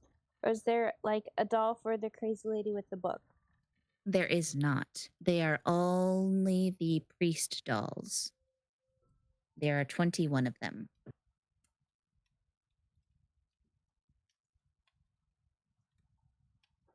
Okay, I'm gonna take a picture. I would like to save this to my inventory. I pull Geez, out the okay. book. Is there like a pen laying around? Do you have a pen in your backpack by chance? You got a holy symbol. I don't think so. Is there not one in here? Do I remember seeing one at the desk? There was one at the desk, yes. Okay. I go back to the desk and grab a pen because people always steal your pens and they won't even know it was me. And I'll just open up the, what did you say it was? Like a guest book to Mhm. a blank page at the back and draw it. Okay.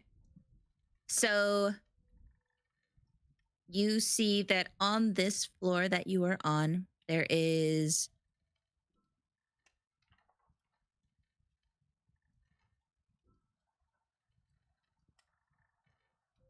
13 rooms, and then there is the cross hallway.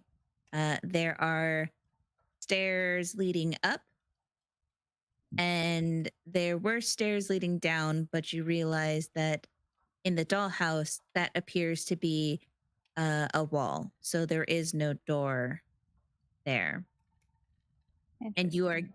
guessing that this dollhouse must have been made before this building or maybe after this building. You're not sure. Is there a Either ritual? before or after.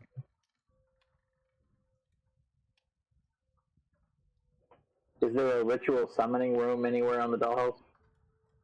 There is not, no. On the top floor, in the dollhouse, the top floor appears to be all beds.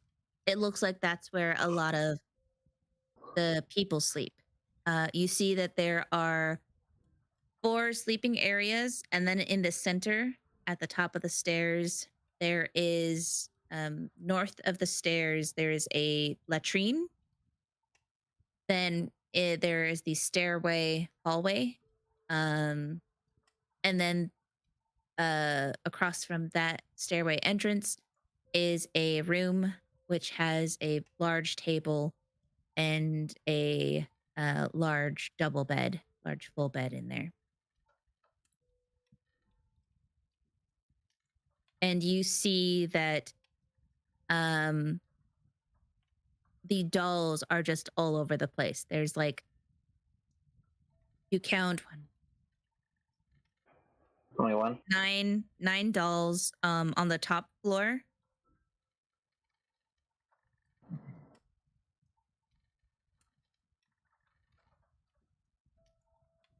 And 12 dolls on the floor that you are on right now.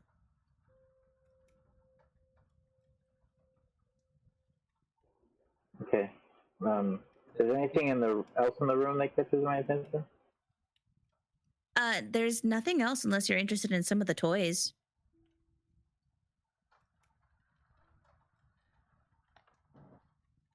You want to take that skipping rope?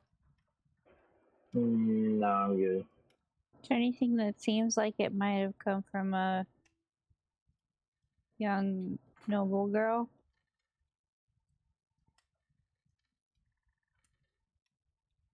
Or that has her initials or last name on it or something? So go ahead and roll an investigation for me. Ira. With advantage, because you understand that you are looking for specific toys. Is there one with Andy written on its boot? Whatever her name is.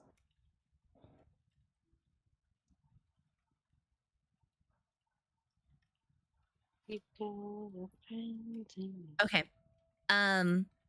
So you find a few dolls, not in the dollhouse, but in a chest near the dollhouse. And on those clothes of those dolls, you see the initials CME.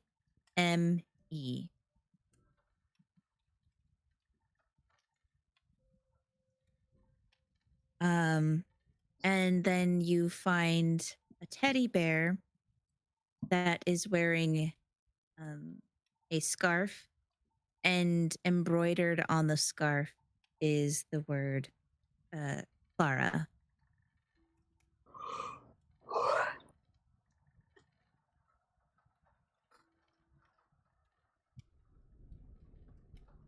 Okay. And that is what you see. Shadow, what are you doing? I have come up behind them. I kind of want to open up another door, but I don't at the same time because Is this a what if there's person? more people? Is what a To person? over here? Yes, that is a person. Yes. It is a lady who is just walking back and forth.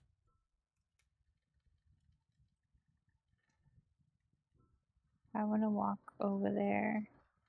Okay. Is there anything over here with her? You see that there is a large door here. There are 2 double doors here. There is a small door in front of this woman. You had passed a doorway here, and there is a doorway right here. Xerix, they have taken you out of the water, and they are now towel drying you. Trying to do their very best to get you dry. You see that your leather has grayed out a little bit as it's been washed and revealing its color that it used to be, you assume. I don't know if this was your original armor that you bought or if you stole. That filth was my home. The fans have washed away. The 2 guys that are toweling off are just like, that explains why you're so filthy. So you haven't had a bath since you've like left your home? Would you remove the last little remnant of your home from yourself? Yes, we have to. That's part of the process. You are no longer part of a home or a family when you join the family under Talos. But how did you find out about this place? They're starting to ask you as they're like getting frustrated with your fighting. I told you, Jay told me to come here. Well, perhaps we need to go talk to Jay. And this one turns to the one standing over here who's just kind of been silently laughing to himself about what's been going on. And you see this one turn and say, like, go get Joff. Bring him into questioning. Normally, they're more willing than this. This one seems to be fresher than the others. And this guy says, all right, I'm on it. And starts to head out the door. Shadow, what are you doing?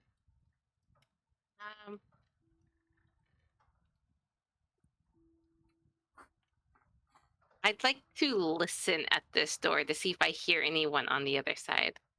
Okay, go ahead and roll a perception for me.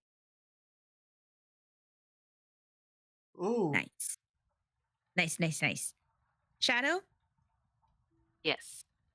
you put your ear against and your feline senses kick in. And you resist the urge to not, like, swipe your paw underneath the little gap of the door, batting at whatever. But you hear several footprints walking past the door. You hear what sounds to be a woman's voice saying, like, well, some of them are taking the food, but the others appear to be rejecting the drug, as it were. Do you want them to go back to quarantine? And you hear, she walks past and you hear the sound of dishes jangling. You hear a gruff voice like, no, that's all right. It's, they have to hit rock bottom before they're willing to serve the Lord. So it's all right. If they're not eating, that just makes them easier. And then you hear 2 other voices saying to the woman, like, do you need any help taking the dishes upstairs? And another one says, like, yeah, we could help if you need help with that. I mean, we're not doing anything right now. We'd have to go out later tonight to get more fresh blood, but we're good if you need help. And you hear the woman like, no, that's all right. I got it. Thank you. Be sure to check on Alice and make sure she's not trying to leave with her baby again. And then the 2 voices start like kind of laughing. I was like, oh, can't wait till Alice becomes one of us. She's really close to joining. So It'll be great when she can finally put those books down and get over the loss of her child. So this is Alice. You hear the gruff voice go, "All right, well, we should get to it and prepare for the meals. A little late for breakfast, isn't it?" That's what you hear. You can tell that there are 4 people in this room. 4 people. Mhm. Okay. And with that natural 20, your ears twitch and you hear the sound of a voice coming out south from the south hallway. And you hear a voice going like, "Oh man, I gotta go out there during the daytime. Really suck at like trying to blend in with the crowd too. Stupid Jeff. Stupid Joff. Why'd he do this?" You can tell that that voice is coming from down here. Okay. I'm gonna dart across the hall into this room with Geldloth so Okay. that I am out of sight. Like, Geldloth, someone's Are you gonna coming down the leave? hall. Do I notice her dart back Yes. into the room? Yes, Okay, you saw I'm just her. gonna like She can tuck herself myself over right here. Right there. Okay. Are you doing anything with the door?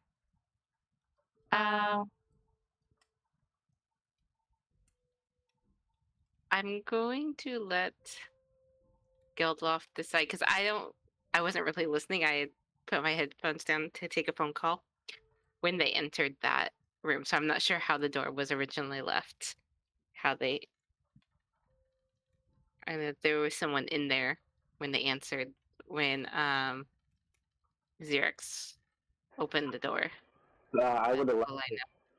Whatever where they left it when they took Xerix away is how I would have left it. Okay. So the door left open. Okay.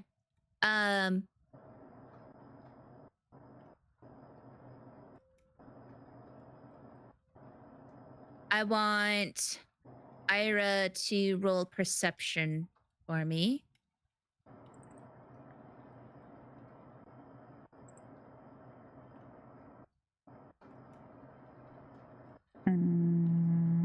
maybe. Did it go? Yes, There it goes. 8. Okay. You just hear this woman kind of babbling to herself, and she's just talking about you're not really sure what. And you only hear her just continuing to walk back and forth. She has not acknowledged you at all. She just continues to walk back and forth like she's thinking something serious. Xerix, these guys are now trying to get you out of the room.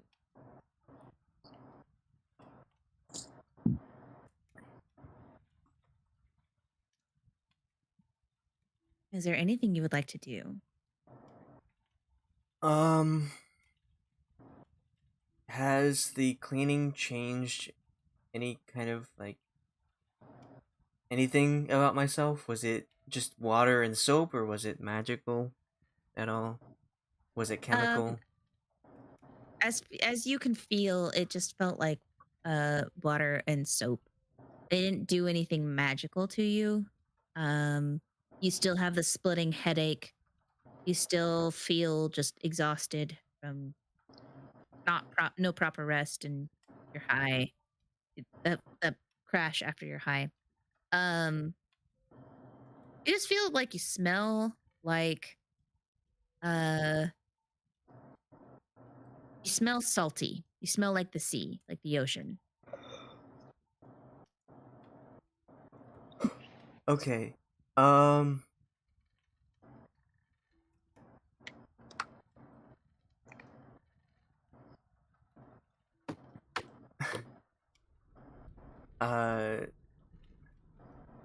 don't know where anyone went, so I have no idea what they're doing. But just like in preparation for them like just grabbing onto me, I'm going to use my poison spray ability and like spit on my hands. Okay. What does this do? I don't know. It puts poison on my hands. Oh, I guess. Oh. I guess extending my hand towards myself is a creature, and I can see within range.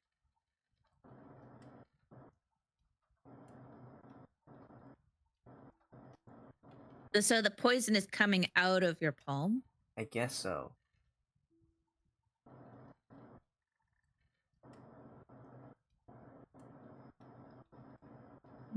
So I guess I'm just like doing the whole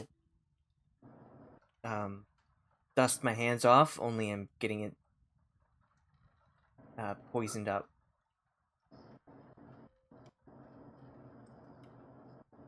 Do you have resistance I have immunity or to poison. immunity? Okay.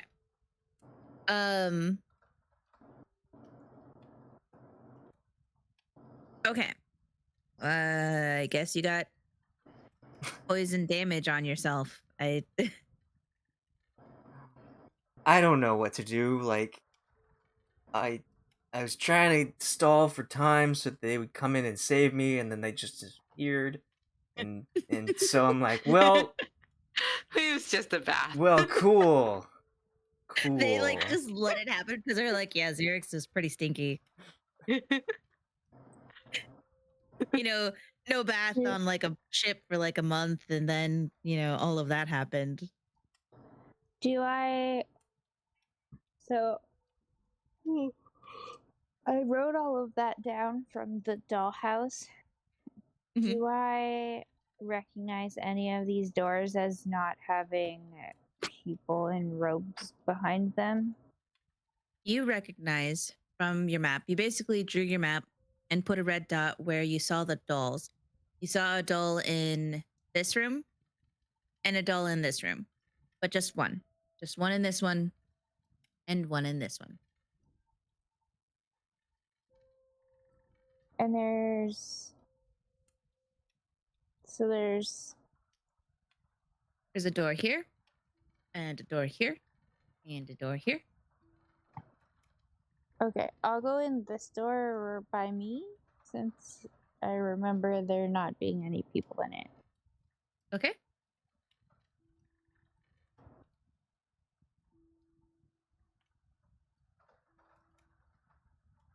There you go.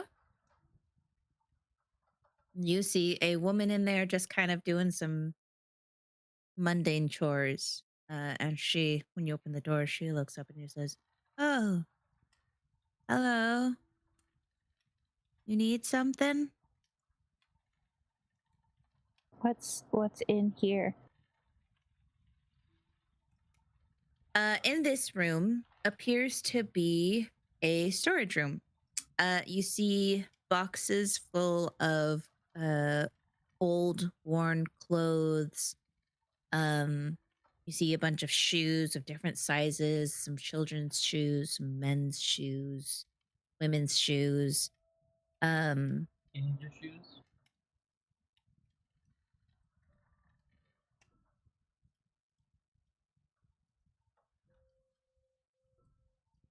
It appears to just be the place where they put the goods off of the people.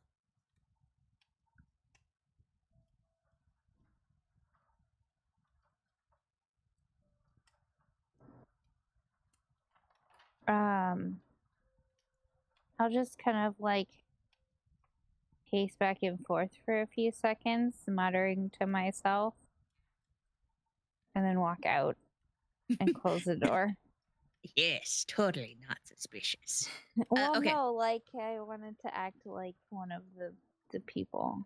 So Okay. because The this woman. chick's just walking back and forth, and the other chick's like, "Here's my baby of books." Look at my precious child.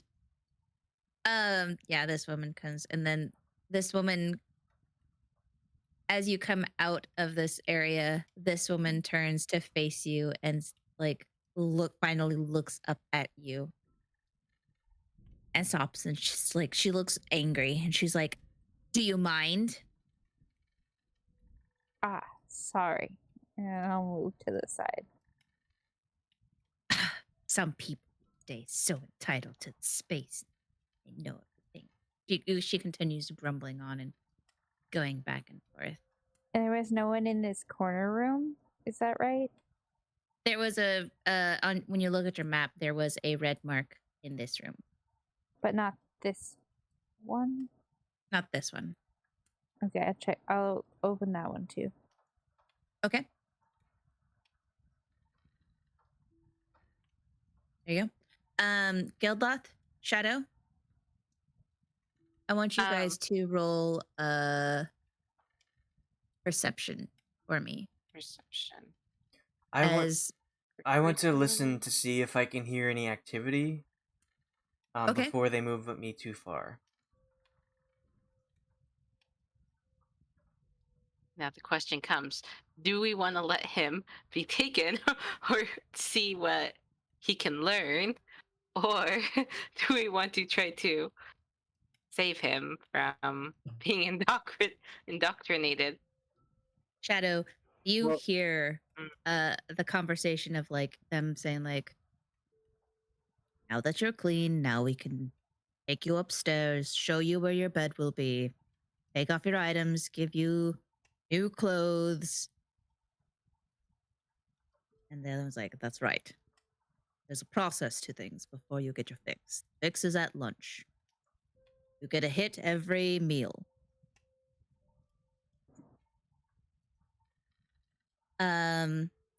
Ayre, I'm gonna ask you, since you opened that door, I want you to roll a perception as well for me.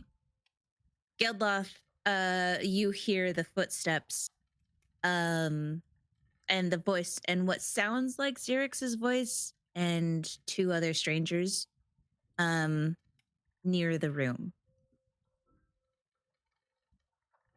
Can I also listen? Can I What were you also gonna say? listen to what's going on? Can I Yeah. like kind of judge to where my comrades have gone? Yes. So go. Where is your perception? Roll a perception. Okay. So, Geldloth legitimately doesn't really know what the point of this is. He was under the impression that we were just gonna come check something out. He wasn't expecting us to like break in anywhere, and doesn't know what the goal is.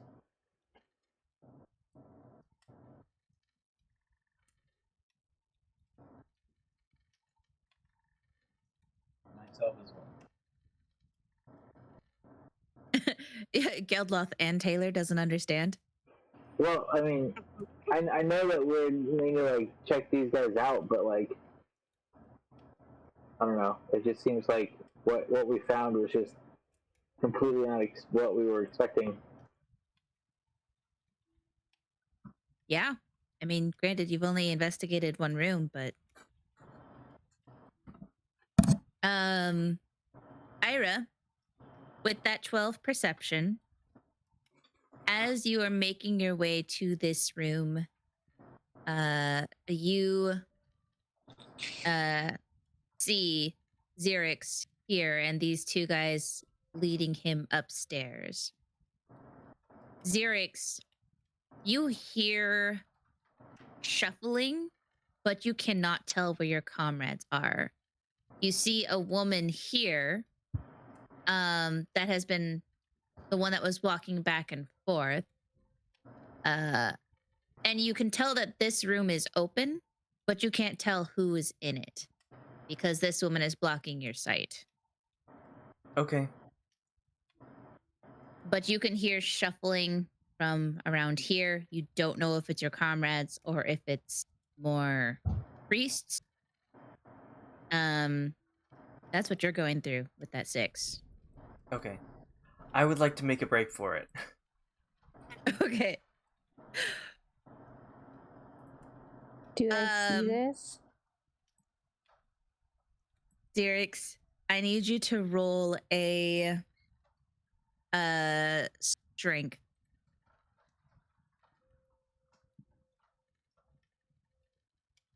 I'm not very good at that. Decent.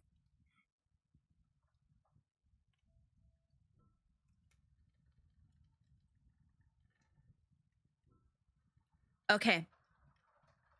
So you start to try and fight them, and this one tries to grab you and misses, and you get to here before this one grabs you and with an intense strength slams you against the wall, against the handrail of the stairs here, and says, I really hope he comes back with Joff, because I think this one is fresh. He is not like the others. I think he's a spy. This one is like, really glad you caught him. Oh, that could have been bad. Okay, what do we do with him? And Geldloth, Shadow, Ayre, with your perceptions from earlier, you all three hear the loud thump and then the yelling, and then talking, conversing.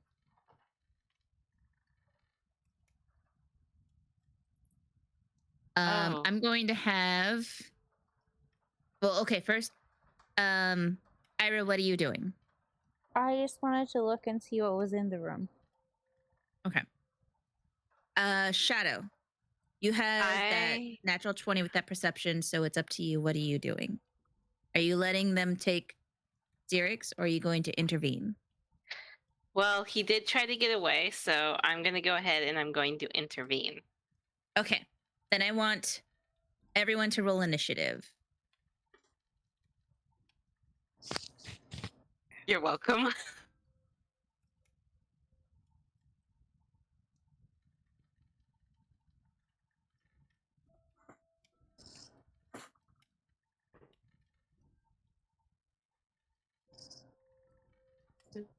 Down.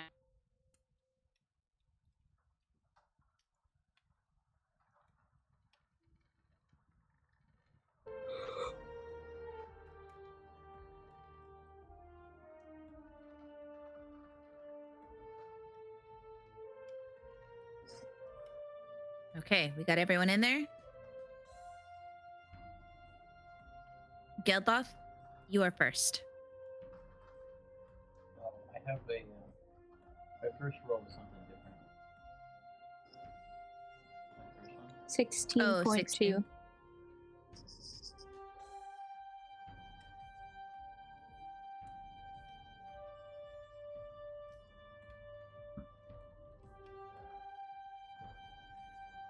I don't know. This one has a dex of +1. And mine's +2.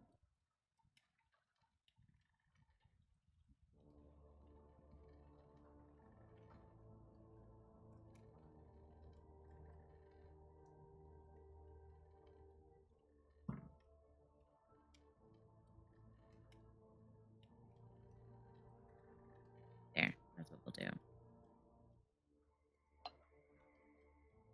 So this guy's going first. Okay. And he is going to. Go. All right.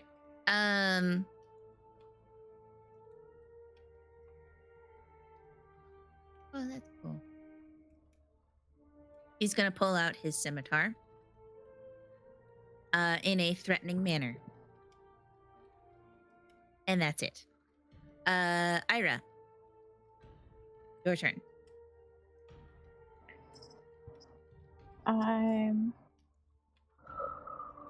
Let's see.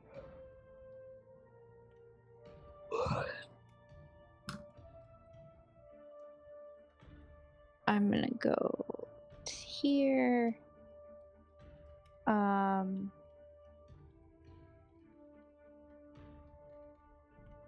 And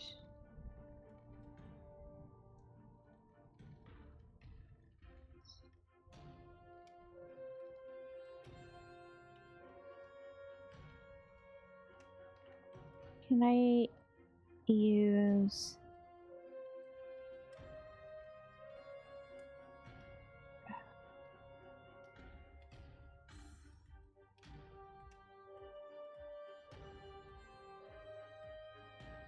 I don't know if it would work like that. I want to use command, but I don't know.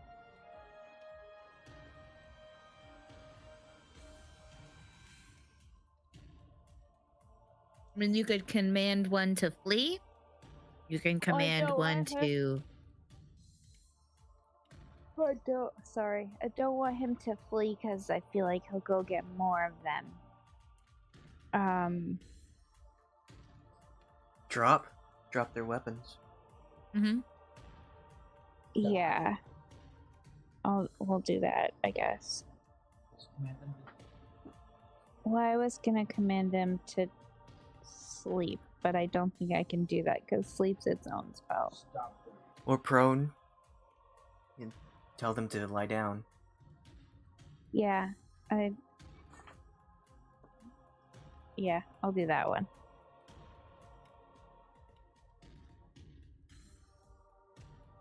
Okay. Go ahead and cast your spell.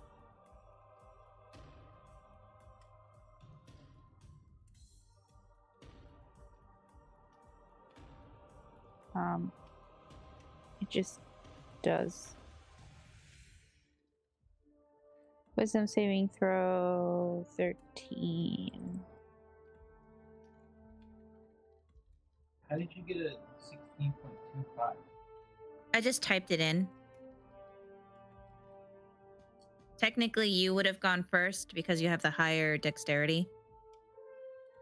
Right, but like, so the 16.2 is 16. Yeah, because you have a thing on for dexterity, but nobody else does. Right. So I had to determine who is going first. So Right. So it goes 0.01 to 0.2. it is what it is. Okay, I'm just saying. Don't worry about it. It doesn't affect the game in any way. I wasn't. Okay, so you're commanding prone. Yeah. Let's see, and he has to make a wisdom saving throw. save. Are you casting it on this one or this one? Which one? This one is holding Xerix. This one is holding his knife threateningly. Or it's Xerix.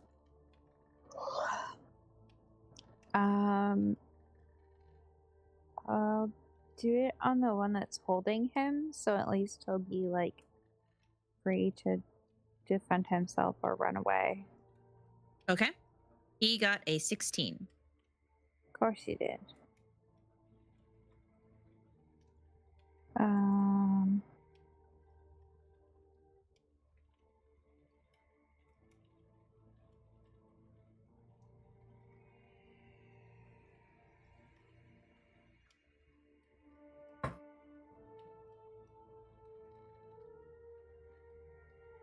In range.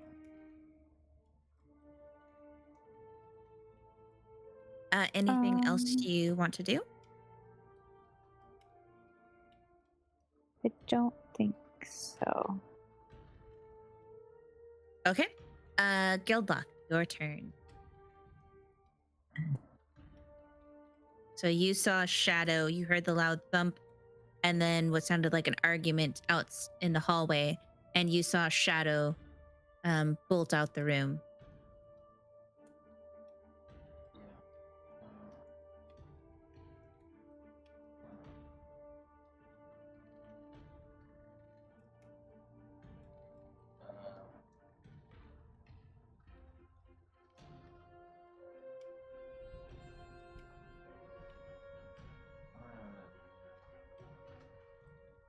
I guess.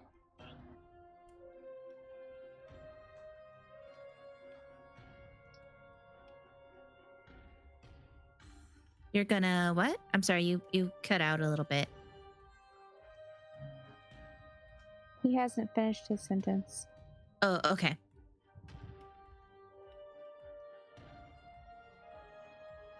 I'm gonna to here.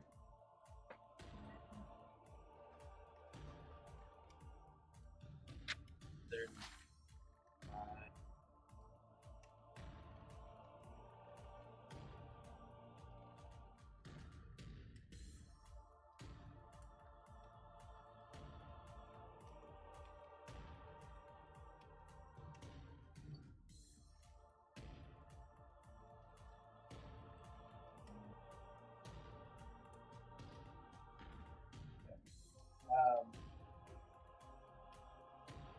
So I'm gonna run over between the two guys and then use my astral self, arms and astral, as my bonus action.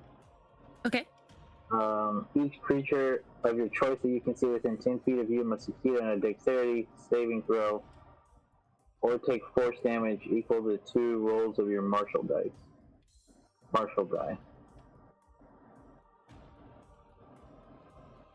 I don't know what the martial die are, so. It's what you make with your unarmed strikes.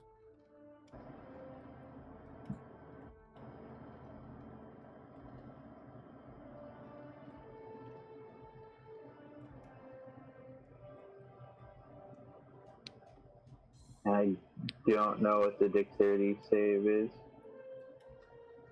It's Just your 10 number. plus your wisdom plus your proficiency, I think.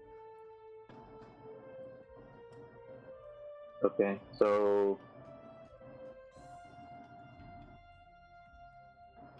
two again. be a 17 dexterity. Okay, so he has to make a dexterity save and beat a 17. Is that right? Both of them. Both of them? Okay. Okay, they both fail. So they'll take 3 points of damage.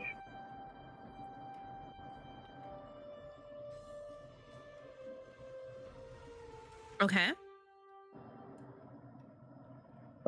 And then while I was running, I'm just gonna tackle the guy that's right in front of me. This one or this one?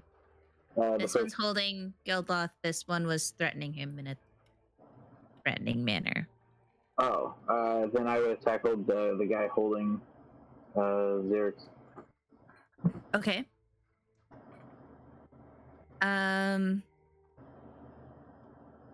Is this like a special ability you have?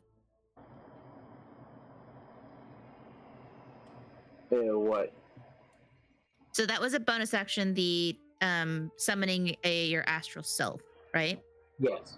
It's a bonus action. You can spend 1 key point, summon the arms of your astral self. When you do so, each creature of your choice that you can see within 10 feet of you must succeed on a dexterity saving throw or take force damage. Okay, and then your action is to tackle him. Are you wanting to make, I guess go ahead and make an athletics for me then. I'm gonna do it with my wisdom. Okay. So he got a 5 to resist your tackling.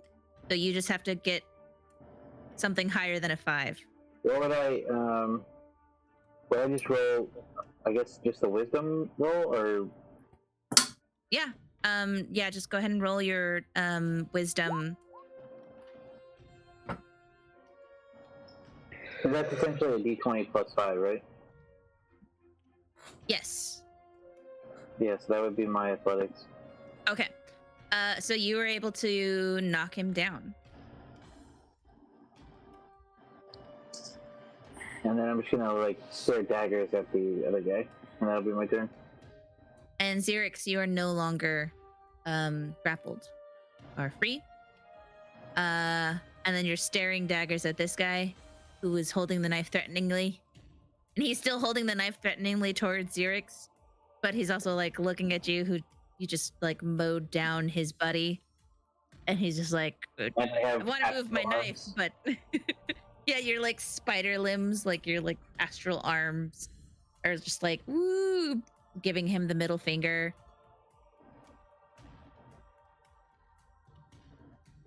Okay, next is this guy. This guy is going to take his turn to get back up. He is not prone. That is the end of his turn. Shadow, your turn. Oh, wait, tackle. I've been trying to decide. I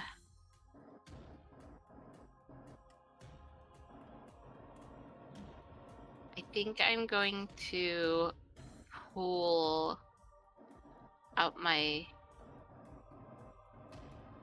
dagger, but I'm not going to attack. I'm going to threaten. I'm going to move closer. And be like, I don't know what I'm going to say. Let him go and step back. I don't want them to run off. Let my people go. Well, he's not holding on to him anymore. He just got Okay. up because he got knocked down. Which one? This one right here? That's the one that was on his knees, right? Yeah. Okay. I remember Yeah, the one that was little holding Alex thing. down. Remember the little icon being on him. Okay. So nobody's holding on to Xerix anymore, right? Nope. Okay. Well, what do we want to do with them? We don't want them to run off and get reinforcements. Do I have rope? Can I just like tie?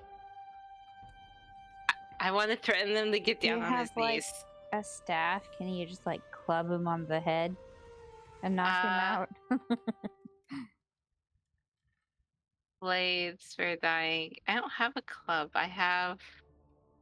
I said staff, but Yeah, I don't have a Any, staff or anything like that. I could. Oh, I know. Can I like use the end of my sword, not the pointy end, but like The the hilt. handle? Yeah, the hilt, and like hit the side of his head. I don't want to kill him. I just want to, You knock just him have out. to attack. Okay. So you can attack any of them, but you can declare that it's non-lethal damage if you prefer. Okay. So yeah, that is non-lethal. I want to like hit him in the head. I mean, you have to get him unconscious, so you have to attack him. Yeah. Get his hit points to 0. That is a 13, and his AC is 12, so that hits. I'm gonna stay where I'm at. And I Roll, only roll have damage. Oh, roll damage. Right. I gotta do that.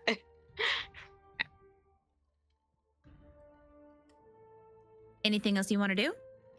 Nope, I want to stay where I'm at so I can keep on doing what I'm doing. Okay. And that was towards. Oh wait, I did the wrong one. You were doing it in the one in front of you, right? Yes.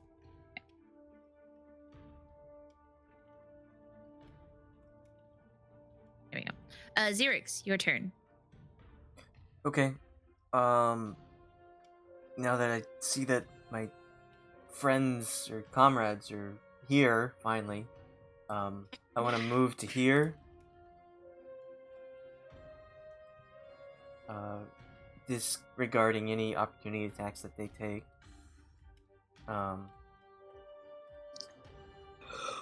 Wouldn't this one get an attack of opportunity against you? Yes. Okay, he's gonna take that. Do it. Do it. AC 17. Okay, he misses. Okay. He tried. He tried. Move to His here. heart wasn't in it. And then attack normally since we're flanking. 12? His AC is 12. Okay. I think that hits, right? Yes. Yeah. Because if Time you goes meet to the it, stabber. So, and that's my sneak attack damage as well. are you killing him or is this non-lethal? I am, yes, killing him. Okay, describe to me how you kill this guy. How you shank this guy. Okay. Okay.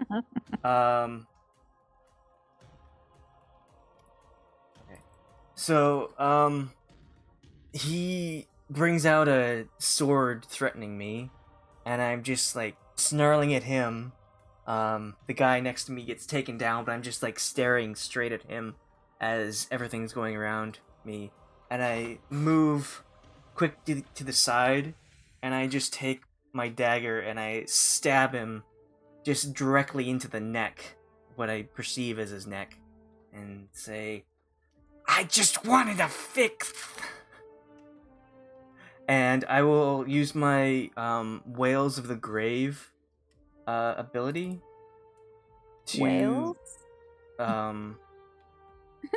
on. Land. to deal Dead whales. 1d6 to the I believe it's necrotic. To the other guy. Okay. Does he have to roll for anything? I don't think so. You know. It just happens. He just takes that damage.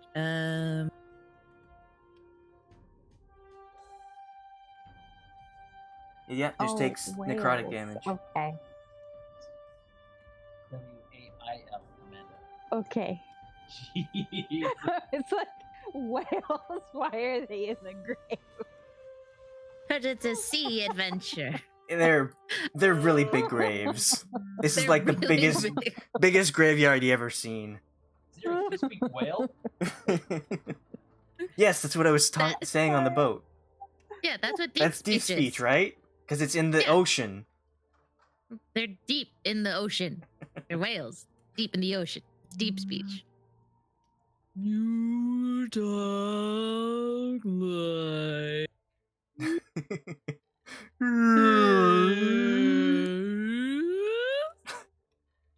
And then I use my necrotic stuff to zap How the much- other guy for five How much... necrotic. Okay. Describe to me how you kill this guy. Okay. As I stab into him, he kind of like makes this like noise from his throat, like a and the other guy like puts his hands against his ears and just like and falls over. I said, "That's for getting me clean."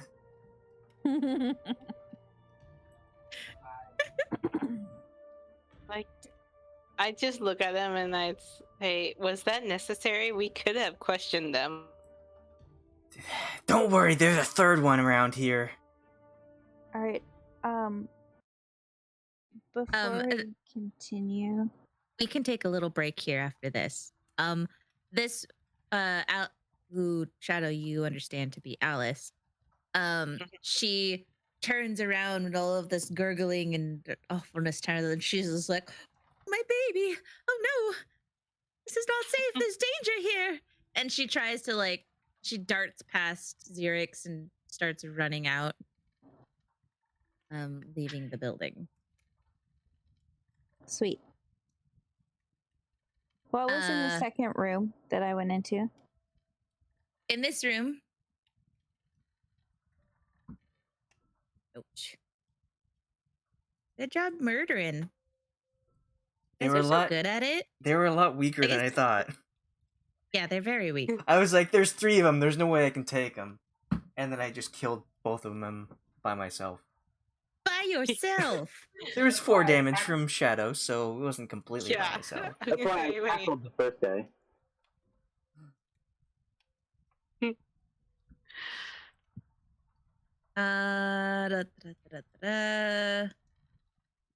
So that room was a kitchen.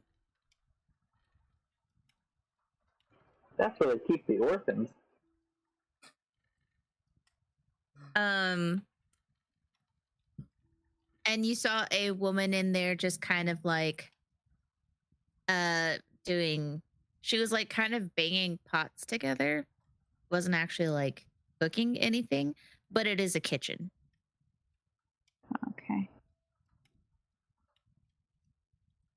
If you want your answer, you might want to check them. I'm still pretty tired. Yeah, I wanna, From all I that wanna killing. search these guys. So- Let's take a quick little 10-minute break or 15-minute break. Okay. 10 or 15? Let's do 15. 15. Okay. Okay, then I will search these guys and I want to take their clothes. Okay. You derobe both of them. These clothes are in great condition because Xerix just knifed him in the neck. So there's just a slight hair, like a small hole from the knife blade going through the hood. But it's in the neck area, and it was a real clean swipe, real clean shank. So there wasn't even a lot of blood. The other Xerix, one has no blood at all because it died from necrotic damage. yeah, it's just his body that was like all gross and shriveled up. And when you derobe them, you see that this gentleman appears to be an elf. And this one looks, you're not sure. You could tell that it's humanoid, but he has gills on the side of his neck. Neck? Just one neck. He has he has one neck. Just to be clear. Lots There's of no two chins, only necks. one neck. So many chins. He's got gills on the sides of his neck, but otherwise his color is flesh, like it's like a peachy color. Peachy beige. But you got 2 cultist robes. Woo! You are welcome to put them on. What do you want to do with the bodies?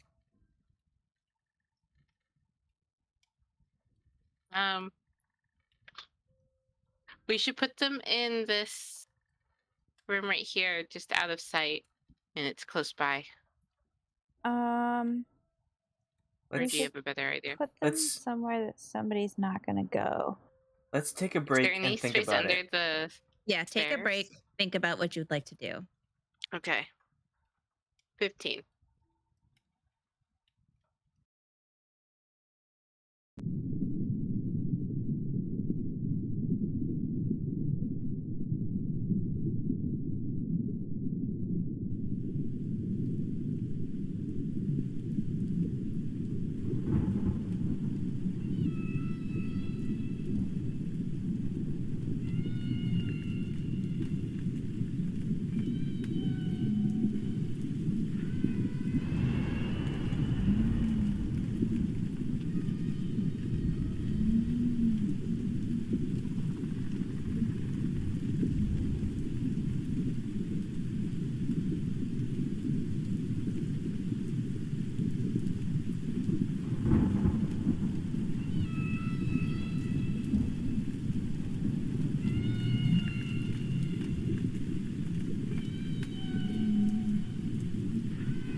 Oh, you want to open the door? Well, do I Nom nom, bitch. in the Wait, dollhouse? listen is it to a it. closet? Yeah, it's just like a small little closet. You want to step them in there? That Did- works. That's totally just Yeah, I want out to of stuff sight. them in the closet. What the Oh, fuck is wow. wrong with you? Oh my gosh. Did you search the bodies already? Or did you just take their clothes off? She took the clothes off. Well, I said I wanted to search them, and then I wanted to take their outfits off, so we have them.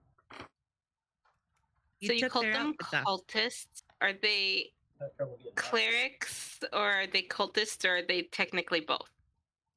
Well, they're I mean, fucking they're dead. dressed like Talos priests. They The only ain't shit difference is now. that they have the little. It's true. They're just worm food now. They Yeah. dead as fuck. uh, oh my gosh. They didn't use any magic abilities against you guys. Okay. They had They're scimitars. Not that they had much time. Yeah, As they were soon as busy dying. Xerix, yeah, Xerix went from being knocked out and being dragged away to being awake, alert, being let go of, standing up, and stabbing and killing. Yeah. All very quickly. It happened very, very quickly. He didn't really need to be rescued. You He had came it out in and were hand. like, you guys stop this. This is bad. And Yeah. and Geldloth came storming out and just shoved the guy down and Yeah. pulled out his I'm like, magic don't make me get arms angry. and slapped him around. And then Geldloth was like, I'm fine with killing people, and just got up and stab, die. Well, And that was not at all what happened. That was terrible. I am okay with I killing just people. tackled the guy. I wanted to tackle him, like grapple tackle, like take him to the ground, and then just stare at the other guy. And then Xerix was just like, "Oh, we kill him," and then just murdered them both. He's like, how dare you wash me? It's about killed him. time. So You watch me What with did- water, I watch you with blood. What did you do So- while I distracted them? Geldloth, Taylor, there is like, I looked it up and I couldn't find anything specific to tackle. There is grapple, where you are hugging them essentially, and like, you know, you're holding their arms. And there is shove, which is like shoving them down or shoving them away from you. I couldn't find anything about like a tackle. Okay. So I went with the shove. It just says if you win the contest, strength contest, you either knock the target prone or push it 5 feet away from you. Shove is fine. It's just funny because like he was literally the next one to go, and he just popped back up and was like, "Cool." You're dead.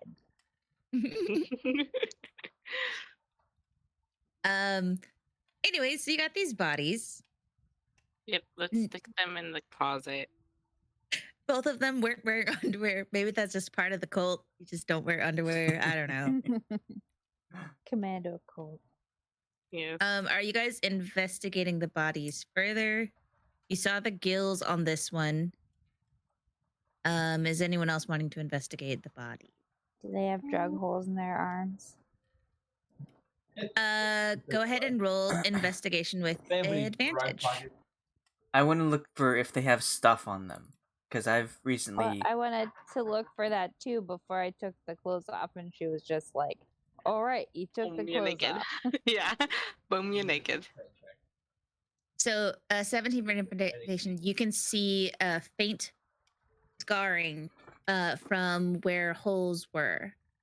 It appears that they have not used any sort of drug for a while, as there's just scars from where the incisions, the injection sites would be. So they're like scabbed over. Not scabbed over. They're just Old. old. Okay. Yeah. There are no hole marks. There are just, if you didn't know any better, you might think, oh, maybe those are just moles or freckles. Okay.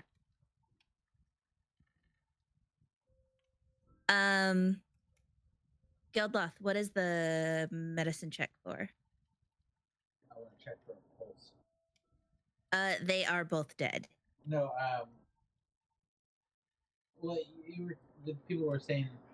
People were saying that they were looking for like medicine stuff or like drug stuff, and I was just seeing if there was anything else medically about them. Oh, okay. Man, I wish that was a higher roll. I mean, I can try again if you want me to. I'm gonna say that 7 is for this body, which is the more interesting one because it had gills. Mm-hmm. And you are examining the gills, and you're just like using like a knife to kind of peel them underneath to actually see them. And you see that these are part of him. They're not like tattoos, they're not like adhesives or just props or like decor or anything. Like those are a part of him. And you see that the area around the gills, the skin was like grayish, like it was spreading.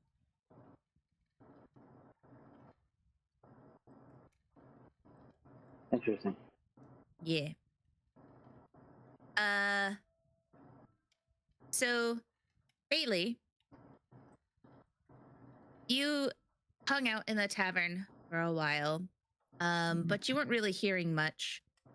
You had some breakfast and you came out, and were walking around in the docks area when you saw a red priest come from down an alley and started walking towards the docks areas. And then you waited for him to go up ahead a little bit, and you looked down the alley and you saw a woman come bursting out of what appeared to be, in your mind, just a brick wall.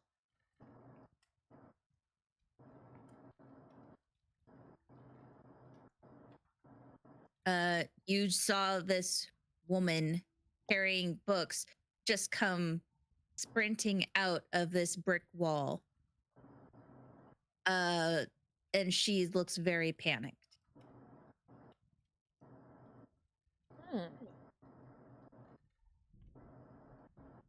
What do you do?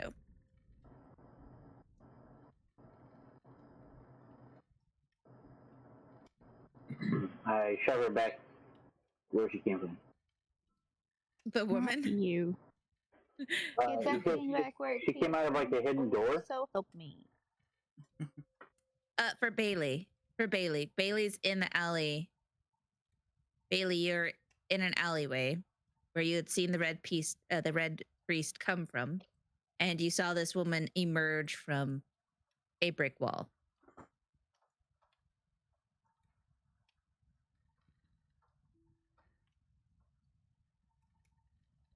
What would you like to do?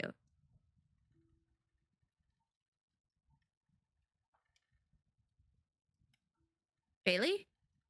Hello? Me. Yes. It's yes, me. you're Bei-leigh. Oh my gosh, it's my turn. So what? I'm sorry. Do what? I just was listening. I saw somebody in the alley. So you saw a red priest.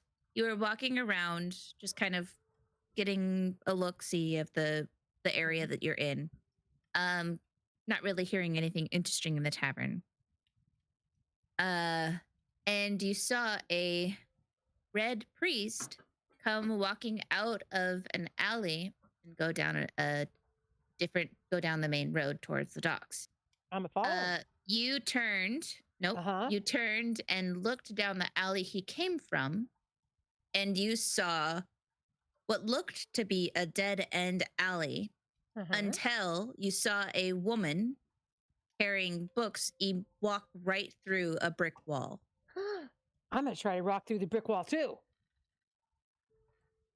And this woman is like looking very panicked and starting to just quickly walk away. Can I talk to her? Hello. Did you just come out of that brick wall? She turns to you and she says, like, I have to get my baby out of here. Oh, Oh, she has oh such violence in there. oh, where violence? Where? I'll go there where the violence is. And she points towards the door. But you just see a brick wall All right. right So- here. And she points to here and she's like, just right there. Do I just go such in? violent people. It doesn't look like a door, but do I just walk through it? How do I get in there? As you get closer, you see. Here, let me get you there. Do this. And. Oh, wait, hold on.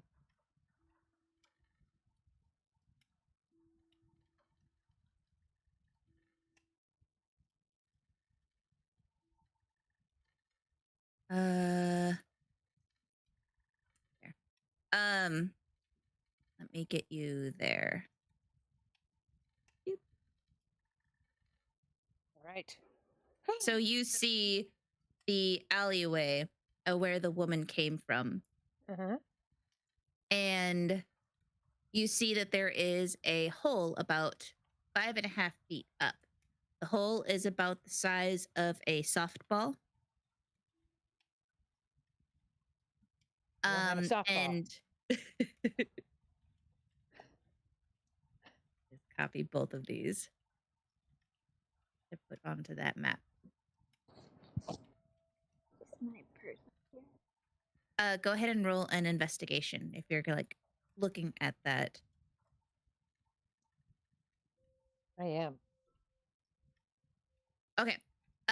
So you look, and since she had pointed towards this wall, you understand that there must be something special about it. Right. So you look at this hole and you see that there is embedded in the hole some sort of mechanism that needs to be in there. It looks like a circle, some sort of circle shape, about the size of one of the Talos pendants that you had seen in the mansion, Mm, and that you knew that Ayre had. right. But I don't have one. Okay. Are you Okay. gonna say anything to the lady? Yes, lady, do you have a pendant I can use to open this? Oh, oh yes. Did you forget yours and the? Oh, that's okay. Here's I'm it's really terrible common. about that. Thank you And so much. she I forget it all the time. hands you a Talos pendant, but the pendant is upside down. It is one of the reversed pendants. Aha. Well, it should still work though, right? Mhm. All right, I'll put it in the hole. Okay. You go ahead and roll a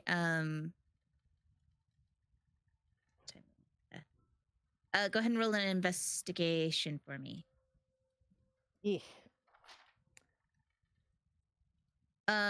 So you fit it in there, and you can tell that this circle is the same shape, but it is just not fitting it. It's not fitting in there correctly how it should, because your mind is saying like, yeah, the arrows should be pointing up towards the sky. That's like the whole reverse thing, but it is not fitting that way.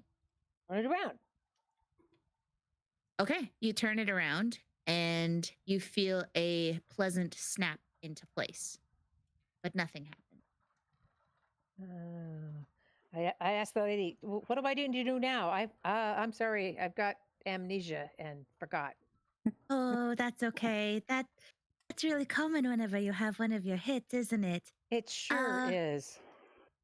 Okay. And she comes up to you and she puts her hand on your hand, and you feel that her skin is cold to the touch. Oh boy. When she puts her hand on yours, it is Mhm. ice cold. Mm. And she says, remember, you always have to turn it towards the right, because his path is the right path. And she takes your hand and turns the pendant clockwise, so until the symbol is reversed. So you would put it in as the normal Talos symbol, Mhm. and then you turned it so that it was the reverse Talos symbol. Uh-huh. and you hear a as you turn it, and you look, and where there was a wall, there is a door.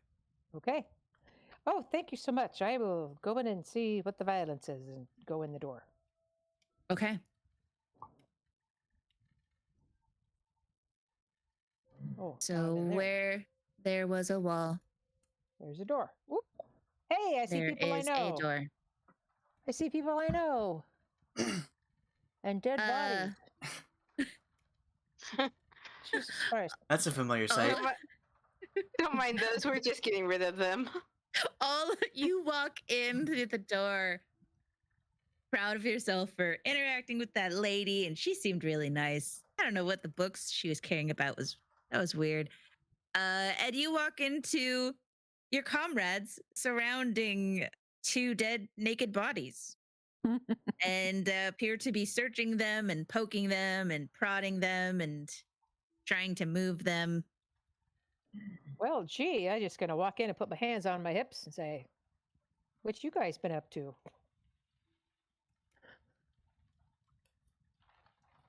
Not much. Let's Xerix got a bath. investigating. I'm Yeah, clean. Xerix. I hate Yeah, it. Xerix looks very clean. Wow. Like he sharp. even he smells like the ocean, but in like a pleasant way.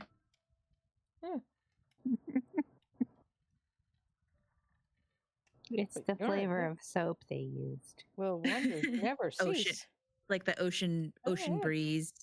Mm-hmm. I suave. Well, I'll take some of the Really? guy's blood from the neck I stabbed and like wipe it on a finger and then act like it's cologne. You know how I put it on my wrists and then on my neck, Great. just like trying to make the smell go away. so, Gross. so did you guys just come upon these guys here? Or Well, long They were trying story to short, yeah. indoctrinate Xerix. Yeah. And he didn't want to get down with that, especially after they forced him to have a bath. And Ah. so They did horrible things to me. I can never experience it again. oh, So we Point. decided to intercede and stop them since, he did try to get away. All right, well. And then he killed them. Okay, point taken. I'll Yeah. file that information away. Yes, do not give Xerix a bath. Yeah. Has Right, deadly good to know. consequences. What next? Well, we were just about to stash the bodies. Would you like to help us? I could burn them. You want me to blow them up? No, thank you. That would draw attention, and there are people in Ah. this room just around the corner. Let's not do that then. We don't want to bring more people out. Okay. So what have we looked into already? You found old scars from injection sites on the No, bodies. I mean, I'm asking the group what rooms Oh, have they okay. investigated already? Well, the room that you this guy has found the guy in, and I believe, Ira, what did you find down the end of the hall there? Didn't you go into a room?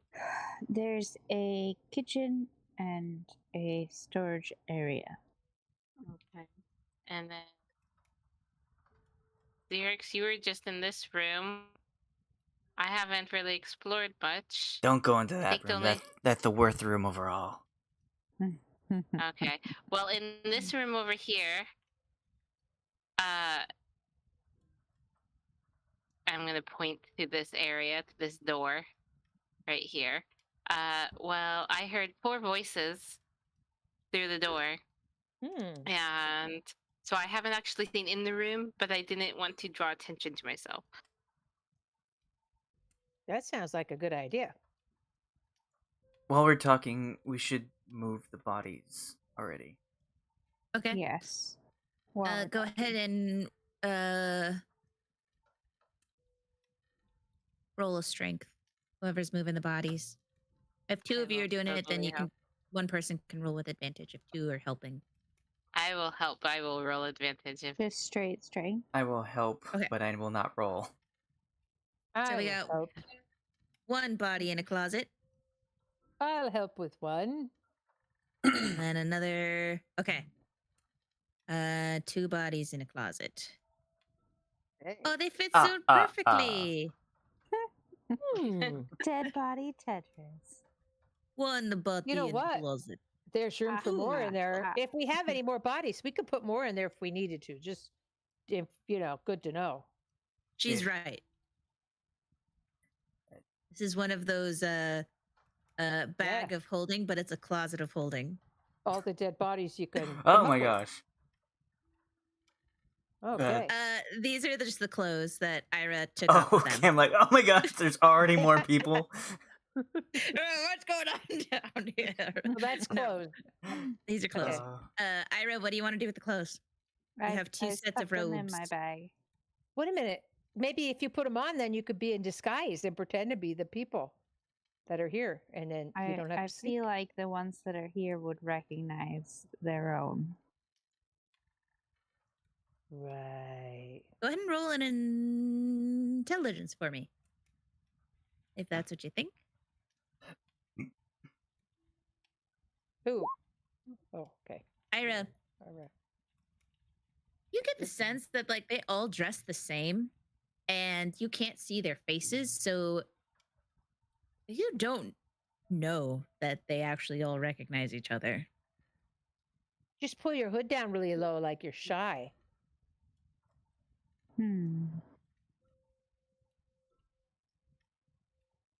They might recognize like your blue-skinned hands, so maybe just don't have your hands out, or wear gloves.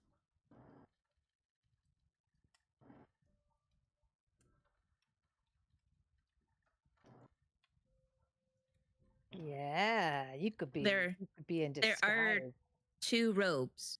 So if Ayre, you're just going to keep one, what are you going to do with the second? Or is anyone else taking the second? I'll take the second. Okay. I guess I'll put it on. Me too. You There look you go, pretty. Shadow. At the very least, Oh boy, you look I can pretty try- good. I can try to blend in if we come across them. Yeah. Okay. You should be able to move these tokens as well with your bottom tokens. Huh. What? If we Did they have You'll want to They have pins? click and like select your token with this token.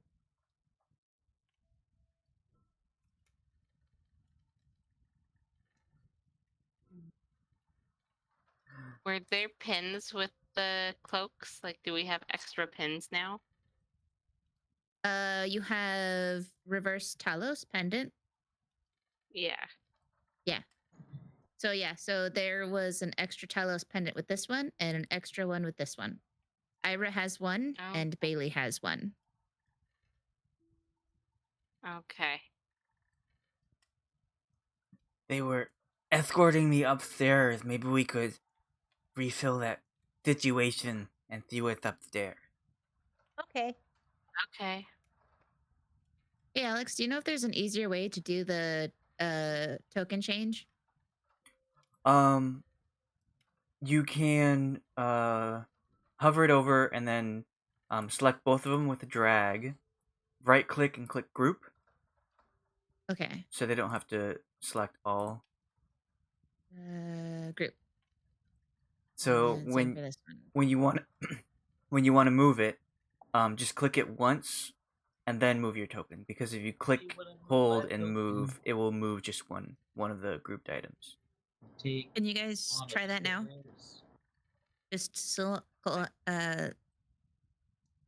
What? So I'm confused. Don't click and hold? no, do Don't- not click and hold. Click Don't once. click and hold. Click once, select them both, and then click and hold and move it. How did I end up in there? Did not do that. It actually allowed me to go through a wall. Okay. Okay.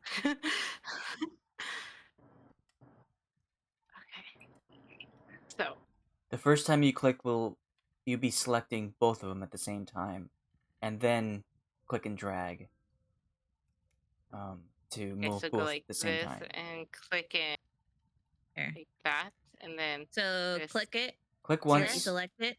Or take Click it. Don't move. Okay. And then move. Okay. Oop. Okay. So Okay. click so that you see the blue. Color. Yeah, it's kind of like outlines it, and then it has the little line going out of the top, Yeah, and then move. and then I.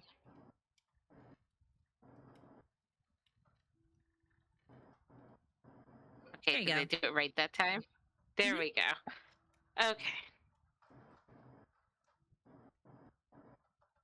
We're up.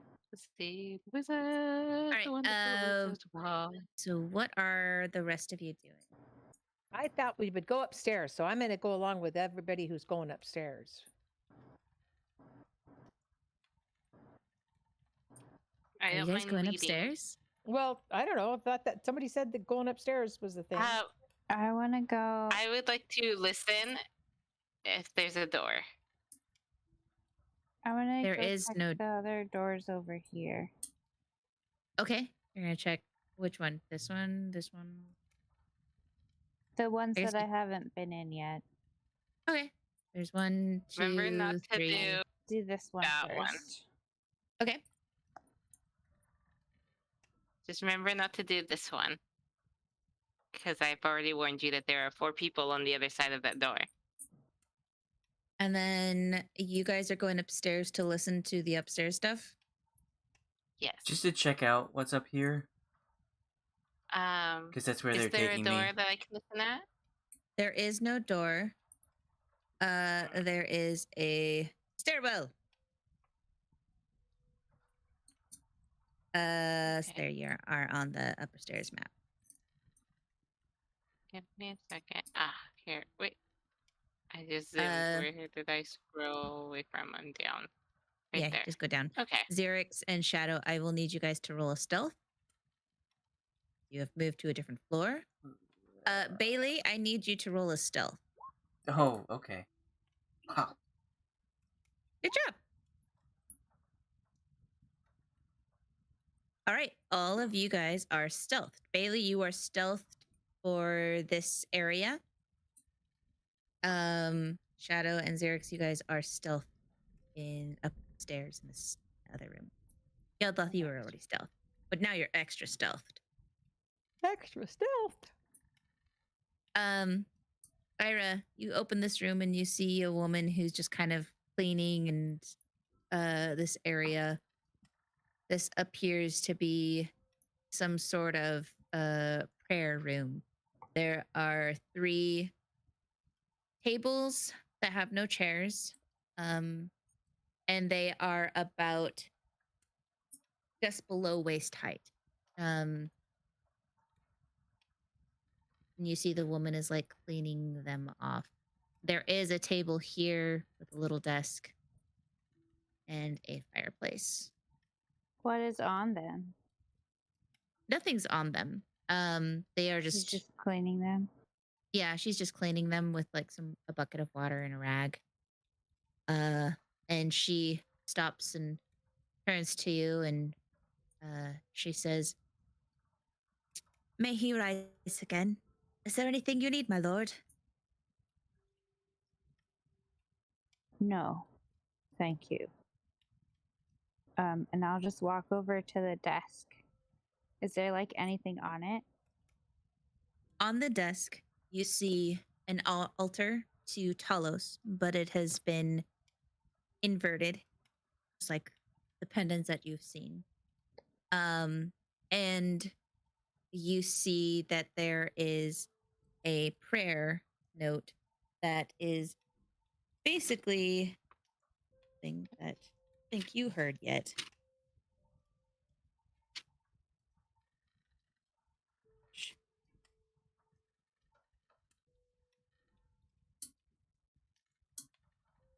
I believe it was Xerix who had heard it.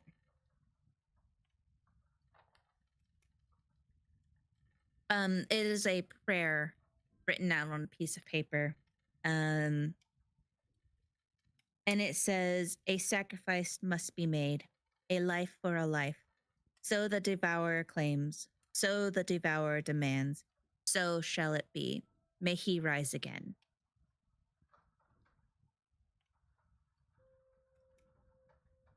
So there's nothing else on the surface of the desk.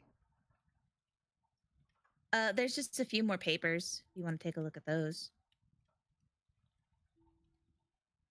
Yeah, I'll look at those really quick, and then I'll just kind of like stand facing the shrine for a moment and leave. Okay. So from what you can tell, they are more prayers.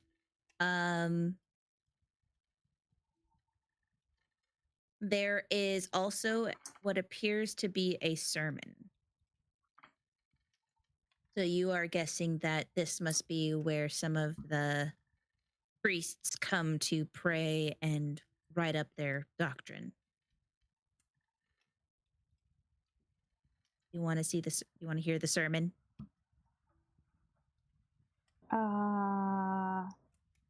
Sure. The sermon notes are written out, and it says, "Today they take away your faith, but what of tomorrow? What then? Do they take your homes, your businesses, your children, your very lives? We are but maggots, writhing in the filth of our own corruption. Terrible and powerful Talos, we, your unworthy servants, give praise, for only through your grace and benevolence may we truly reach enlightenment."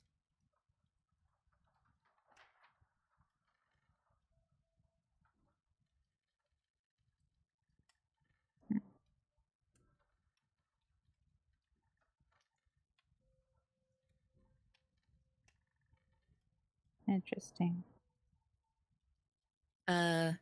Anything else you'd like to do? Nope. I'm just gonna stand facing the shrine for a moment, and then just be like, "As you were," to the cleaning lady, and walk out and close the door. Okay.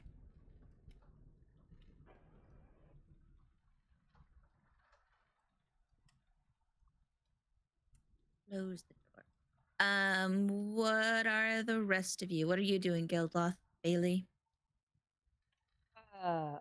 I had planned to go upstairs to the other people, but I guess I didn't see them leave. Oh, you want to go upstairs? Okay. Yeah. Move you up there.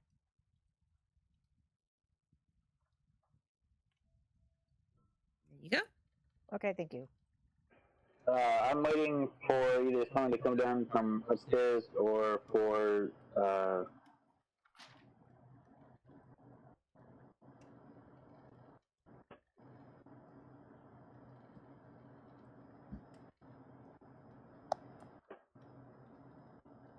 Or for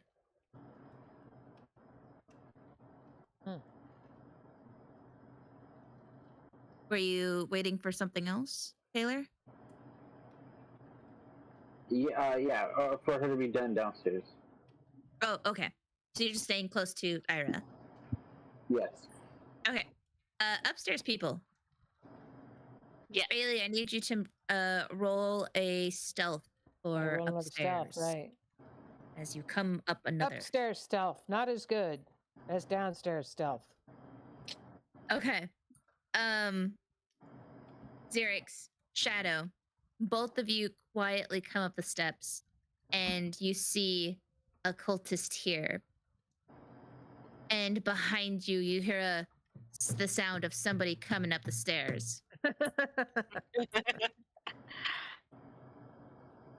Where's the cultist? I didn't see the I didn't see him either, but he heard me. Oh, right there.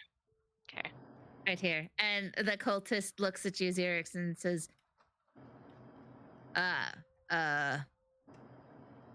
it's not time for cleaning. Shouldn't you be downstairs? I was just cleaned. someone's taking me upstairs. They said there was something about a fix. I'm You not gonna must say be anything, new. but I'm gonna hold. Yeah, I'm just Okay. gonna grab onto his arm while he's talking because I'm wearing the robe, as I- if you know. This one doesn't talk. I think they got their tongue cut out or something. Is that part of your ritual?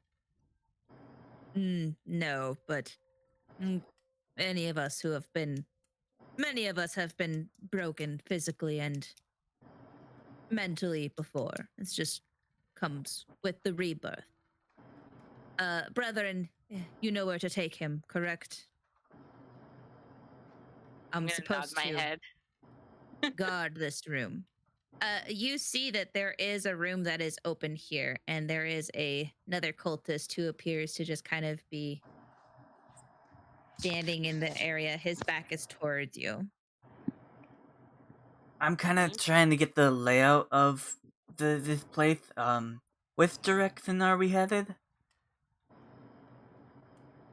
I believe our brethren will show you. But you have to go to, I'm guessing you have to get your bed if you're new here. Okay.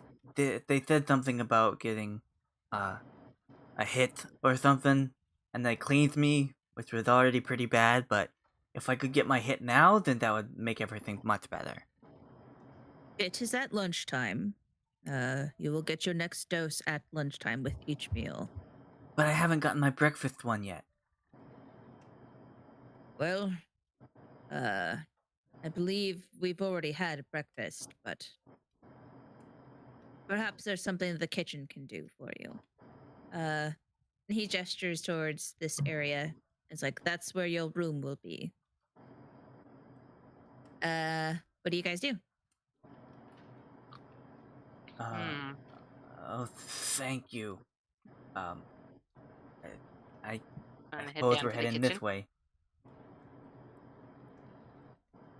Okay, I am following him because I am. And I'm following hers, trying to hide as much as possible. Oh yeah. Bei-leigh, you just come up the stairs and a shadow, you hear the footsteps right behind you. Do you turn around and I see who it totally is? roll. I look over my shoulder and I roll my eyes. I wave.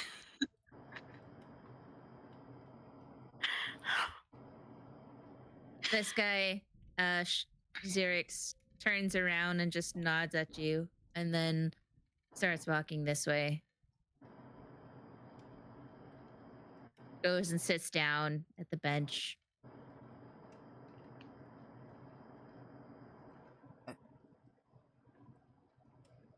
Alright. Oh. Now, acknowledge Oh, are my these existence, beds? but I'll just Oh. go this way. Wait a second. There you go.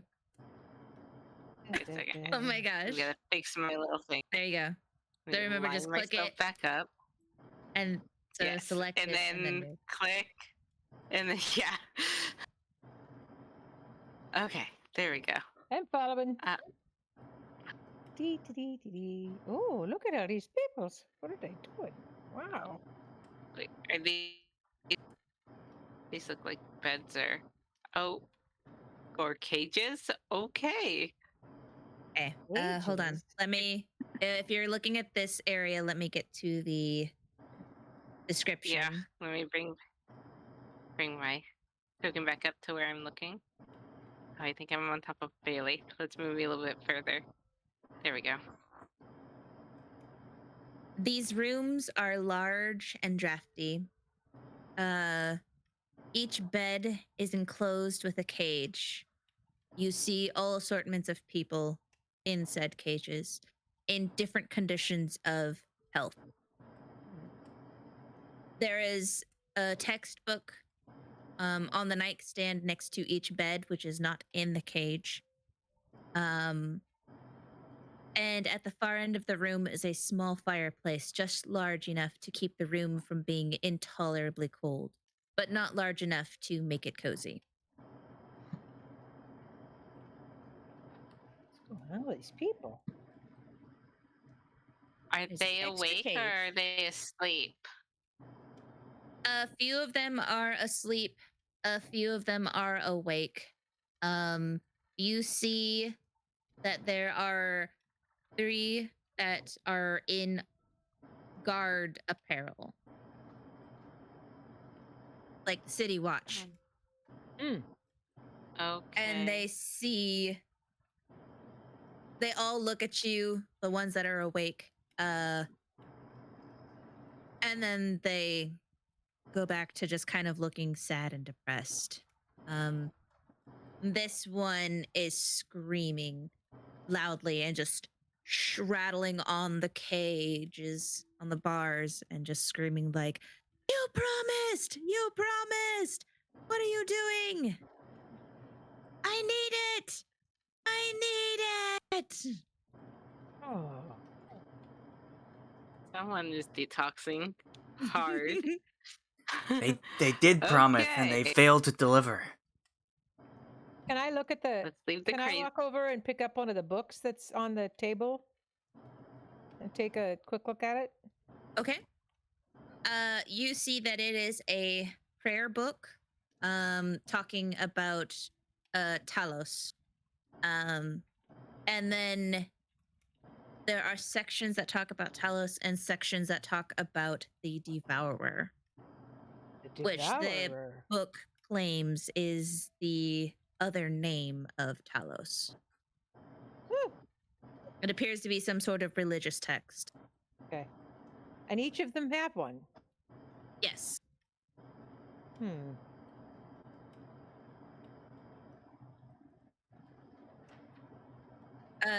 What are you two up to? Oh, you know, just Xerix did shadow. wandering the halls. I'm just You see getting a a feel priest for it is as well. sitting here on the bed. You see this one is starting to make beds, and there is a child running, chasing a ball. I wonder which bed Xerix was going to get, the caged one or the non-caged one. Who knows? I mean, with the way he behaves, probably the caged one. Yeah, I'm thinking that this empty one right here was supposed to be his. Oh wait, no, it's not empty. Never mind. It looked empty from the other room. Yeah, I will he would have had to share with someone. I will confidently walk into this room and like walk over to this bed. Like, so is this our bed chambers? You see this guy looks at you and he's like, "Yeah, this is where we sleep. Are you new here?" Yes, I've been cleansed. I'm ready for Well- initiation. Initiation doesn't normally happen. You seem very clear-headed. Yes, I've been waiting for a hit for a very long time, but they keep denying me. Ooh. Okay. Well, the hit will. You get your next dose at lunchtime. It's only like 2 hours away. You can wait. So do I get some of your fun robe soon then? Trying to fill the time. Well, normally you have to go through the process. Alright. It is not until you are at the bottom of the sea that you can acknowledge and accept his grace and glory to rise to the top. Oh, I was as it there. were. I was there this morning. Where? What do you mean? You were at the bottom of the ocean? In deep speech to these people, I just want to say, I went to the bottom. I saw all there was to see. It filled me with joy. Can I have you roll a are you trying to deceive them to make them think that you are one of them, or One of us. Well, I haven't told any lies yet. So I guess persuasion. Okay, it's persuasion. Just a normal persuasion.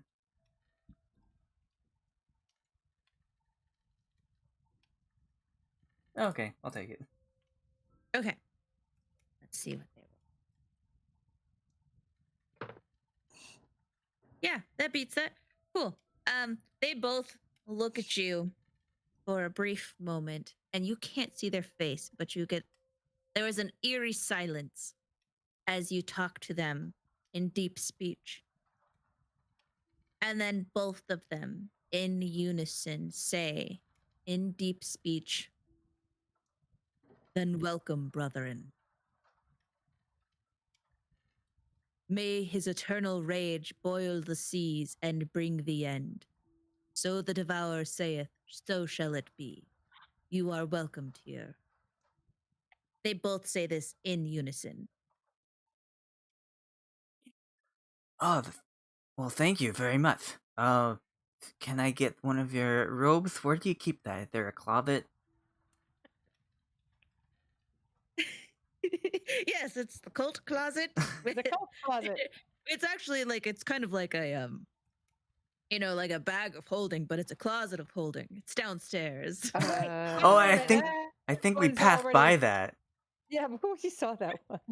I can go I'll get. downstairs and I get can one. no, I can go there No. myself. I've seen where it is. Oh, right. Are there more robes there? There should be. Yes, that's normally where we keep them. Otherwise, you would have to go into the main room to get a robe. But we don't normally have an issue. You don't get a robe right away. There is a process to things. How There it is always a rules, process. Yes. such. Yes. Shouldn't you be clean though? We don't normally accept those who are still using. Oh, As a right. yes, I am clean. They washed me this morning. Yes, just No, now. no, you were talking about a fix. Needing a fix? Oh, I don't need a fix. I just want one. Well, it is important. I understand the desire to get another hit and to see his glory and grace, but you have to wait when you don the robe to have his presence again, because the real hit comes when you have a clear mind and you are not The true needing high the is drug. the true high is closest to his glory. That's right, brother. You're absolutely correct. When you Well, have a clear mind and body, then you are truly able to accept the pleasure of seeing him and doing his work. Well, I know that it's important to stay clean and clear mind and all that, but if you build up an immunity, then it's much easier if you get if they try and use the poison against you, then you can resist it and stay clear-headed. I'm working to develop an immunity. It is not a poison. What do you mean, brethren? To say that it is a poison, it is the only way to open up all of men's eyes to acknowledge and know his presence. It is not a poison. Well, It is a gift. first you say we shouldn't accept the gift, and now you say it is a gift. I'm confused. Why should we stay clean if it's a gift from him?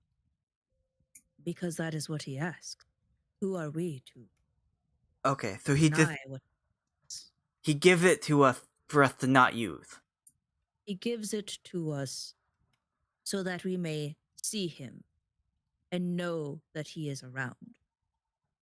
But And we can use it for some time to get to know him because that is our only way of communicating until we go through the process. And this guy takes off his hood briefly. And Xerix, you see this man has green sickly sea green skin. And you see that he does not have eyeballs where they should be, but they have moved further apart. And he has tentacles. Like a tentacle, like a mustache. They're tentacles, but it's like a mustache hanging over his mouth. And he says, when you go through the process, then you no longer need the Gengak to see him, but you become a part of him, and then you are always connected. And then he pulls his hood back. Yeah, thank you. I see that you have been here a while. I'm still new and still learning, so I will no longer need the substance. That is great news. If you like, I can take you so that we can introduce you to Head. And perhaps we can start running you through initiation. Oh, that sounds fantastic. The Shoulders. with where is that? How long is that gonna take? I've Well, got a busy schedule. listen, I got a place I'm to so be. busy with abusing substances dinner and joining cults. This is not my first cult this week. You know how many cults I joined? I've only been here 2 days. I've already signed up to be part of the YMCA. You guys just aren't making me feel special enough. There's still the What's in Earth it for Mother I me? have to contact. Bei-leigh, Yes. Shadow, you guys see Xerix talking to someone, and I'm you can trying to hear listen the in. conversation. Right. Okay. You did not see his face. Okay. But you had seen when he had pulled down his hood that he had no hair. He was bald and his skin was green. Everybody's just in this. Some of them are clammier than others, huh? Are you saying this to yourself? Or are you saying this out loud? Yeah. Because of the lady I talked to downstairs before I came in, she had very cold skin.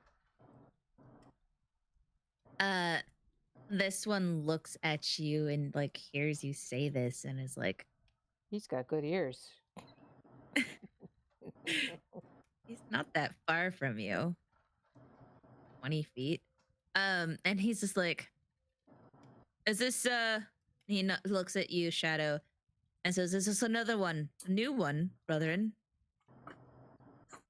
I'm gonna nod my head. At least since I'm the brother of a sister. I'm just nodding my They're all head. just brothers. Yeah. Nodding my head. Yes. Sister from another brother. Sister. Yeah. And he says like, all right, well, can give her one of the beds over here, and he points towards one of the clean beds over here. What do you do? I just got up. I don't want to go to bed. I'm gonna elbow her. Okay. All right. I Hey, go. gee whiz. Who's this lady here? Go to bed. I don't want to go to bed. We're gonna go back downstairs while you guys just, Okay. And there's this lady here. I don't know what she's doing. Okay. Geldloth, Ayre, what are you guys doing?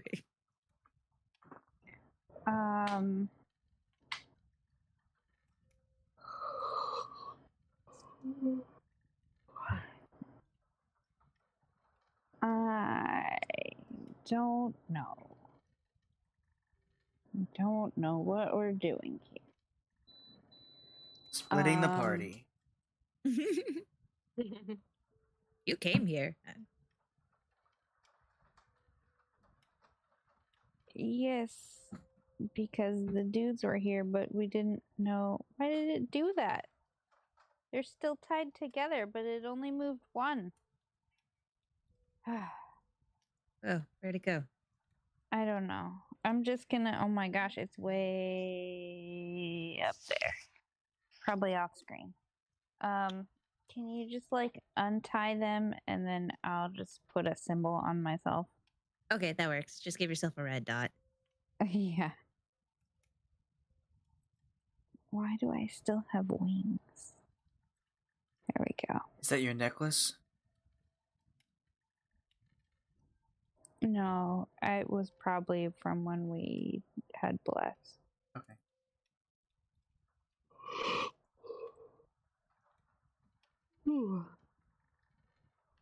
Um.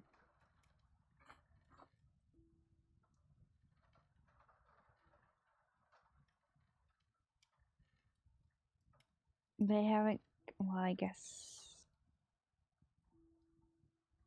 I guess I'll check these other rooms. Okay. I'll do this one first. The one you're standing in front of? Yeah. Okay. How are you opening this room? Just like normally? Can I, like, hear anything through the door? Sure. Go ahead and roll a perception for me.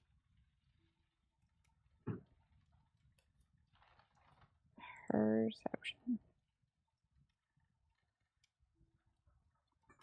Okay.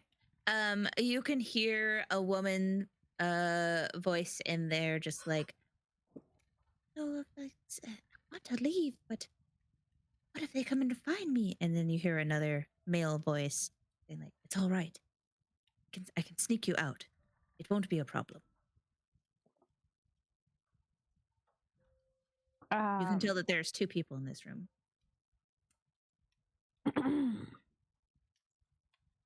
I'm gonna open the door. Okay.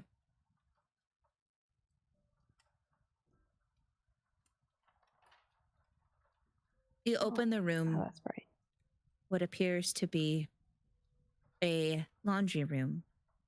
It is the smell of bleach is wafting through, and when you open the door, you're wearing your robed clothes. This woman turns around and gasps and says, "Uh, um, I was just helping the Lord here. And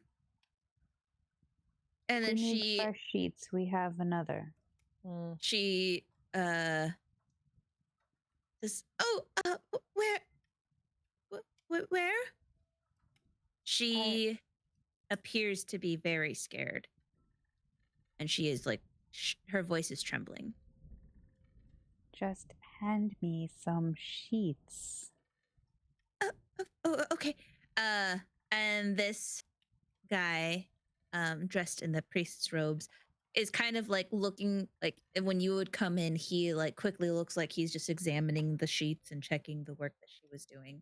And she quickly grabs some sheets, folded sheets, and hands them to you, and then bows her head and says, "Is there anything else that you need?"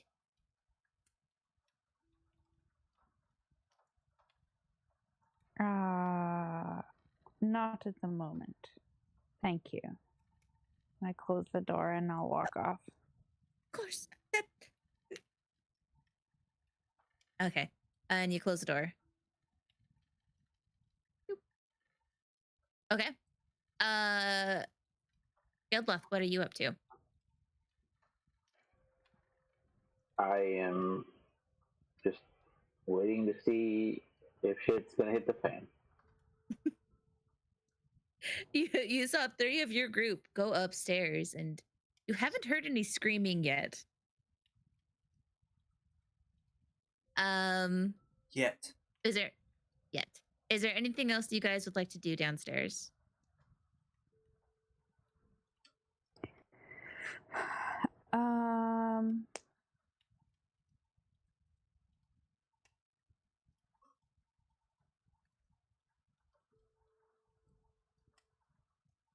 I don't think.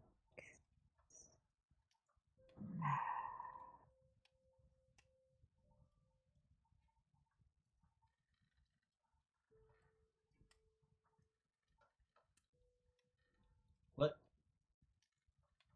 I don't know. I'm just waiting for her to finish doing whatever she's doing. Okay, well, Okay. you do something. Or Are you there- just Are there more that's what you're doors down doing is there? waiting. You can't be the only one Yeah. down here. Yeah, there's a few more It's doors. you and me. What? You and me are the only ones Yes, downstairs. that's what I'm saying. I can't like. I'm not gonna leave you as the only one down here.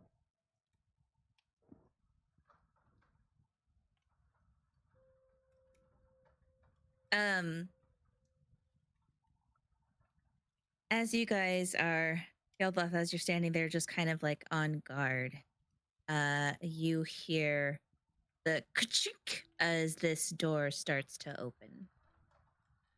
Which one? This one right here. I'm gonna like dart over this way. Okay.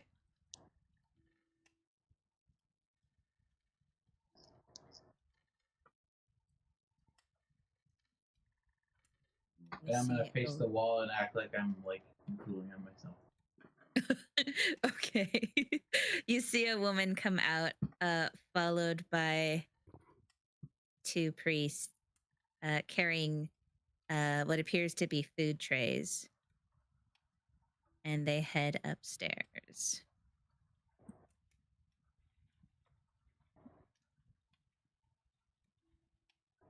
It. Once they've all passed, I want to check in the room they were in. Okay. In that room, you see that there is a gentleman standing there just kind of looking over a book. This appears to be some sort of mess hall. Let me get you that description real quick.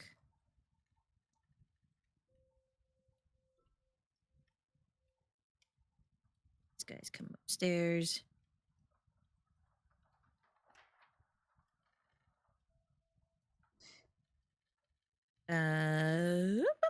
Okay.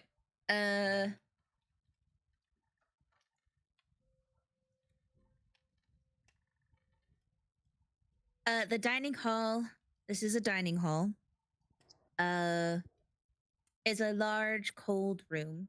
A simple iron candelabra hangs from the ceiling. Below it are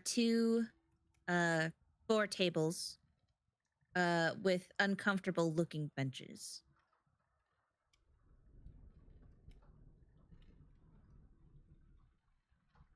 There is a fireplace here, that has a small fire going in it. And it's making the room so it's not freezing, but it's not comfortable. And this guy's just kind of standing here looking at his book. He hasn't acknowledged you at all yet.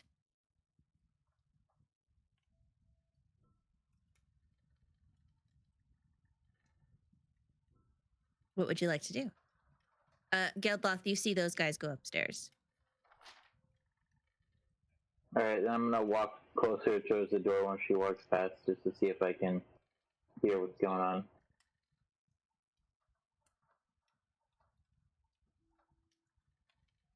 Okay.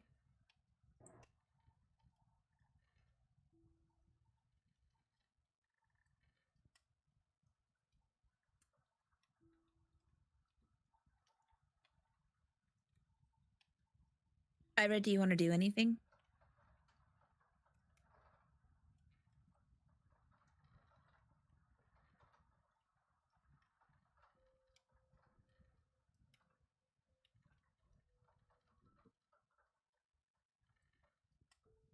Ayre? She wants to go back to the other room and ask, or say that they need more wood for the dining room. The thing keeps like turning off for some reason. I don't know why it's timing out. Well, we can hear you now.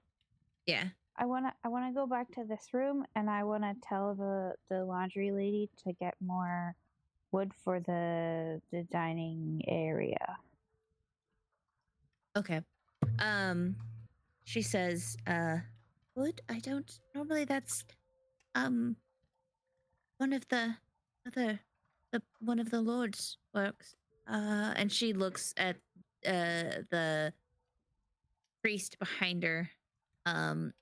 And he quickly says, I will go and help her and make sure she doesn't go far off. And they both start to head outside. I'm gonna duck into the kitchen, Okay. and hopefully he will just like shove her out the door.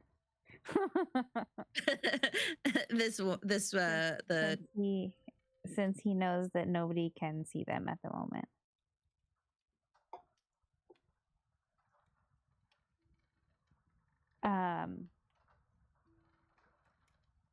And I'm just gonna walk around and inspect the stuff on the in the kitchen, I guess.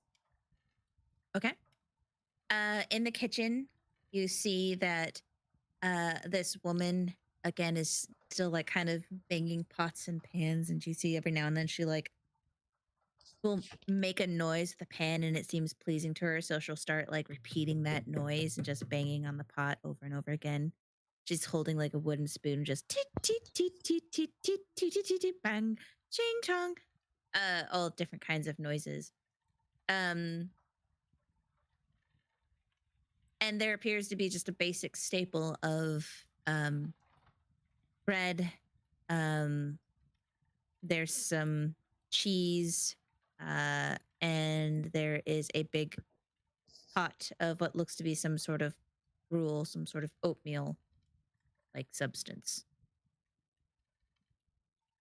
I'm gonna take some cheese and walk out. Okay. The woman looks at you and she's like, cheese is for the mice.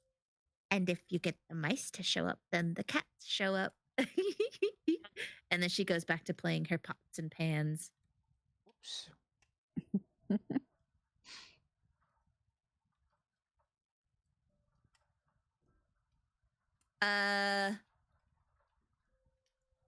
We'll go upstairs. What are you guys doing upstairs? I don't know how much longer you want to go, but I think I was going to be escorted to the leader, whomever that is, and be put into the cult.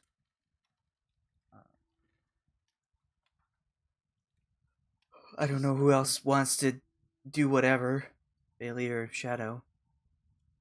Oh, well. He volunteered to go with them this time, so this time I'm not intervening. I'm just gonna let him go. Right. I'm gonna Okay. watch to see where they take him. Yeah, I'll I'm gonna follow along. take the sheets upstairs. Okay. Ayre, you're headed upstairs. Yes. Geldloth, are you Guess I following? know, like, Yes, I will follow. I'll just pretend like he's another new person, I guess. Okay. As you guys come And I'll tell him, upstairs, let's just like pretend to be an idiot. this guy says like, greetings, brethren. Nods towards you as you come up the stairs. What did the person say to me in the chapel? Praise be to the devourer. I'll say that to him. Praise be to the devourer. And then I'll just be like, this one needs a bed, and nod my head back at Geldloth. Okay. He nods back and he's like, "You know where to take him," and just kind of gestures towards the area over here, and says, "It's a good thing we're getting a lot of new blood today. The ones in the quarantine should be joining us soon, and then we'll need the others to fill their places." I just kind of nod at him and continue into this room, hoping to see You see the people we know. You see Bei-leigh, and next to Bei-leigh is what looks to be another priest, but you see the slight tip of a black tail, just brushing the end of the robe. And you're guessing that's Shadow. And you see Xerix talking to two priests over here.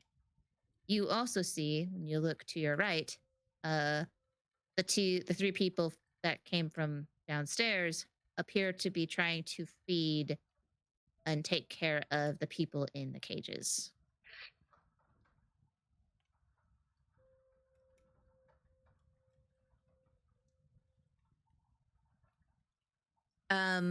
I want Geldloth, are you following into this room with Ayre? Or are you trying to talk to this guy? I was just trying to get my game to update the Fog of War.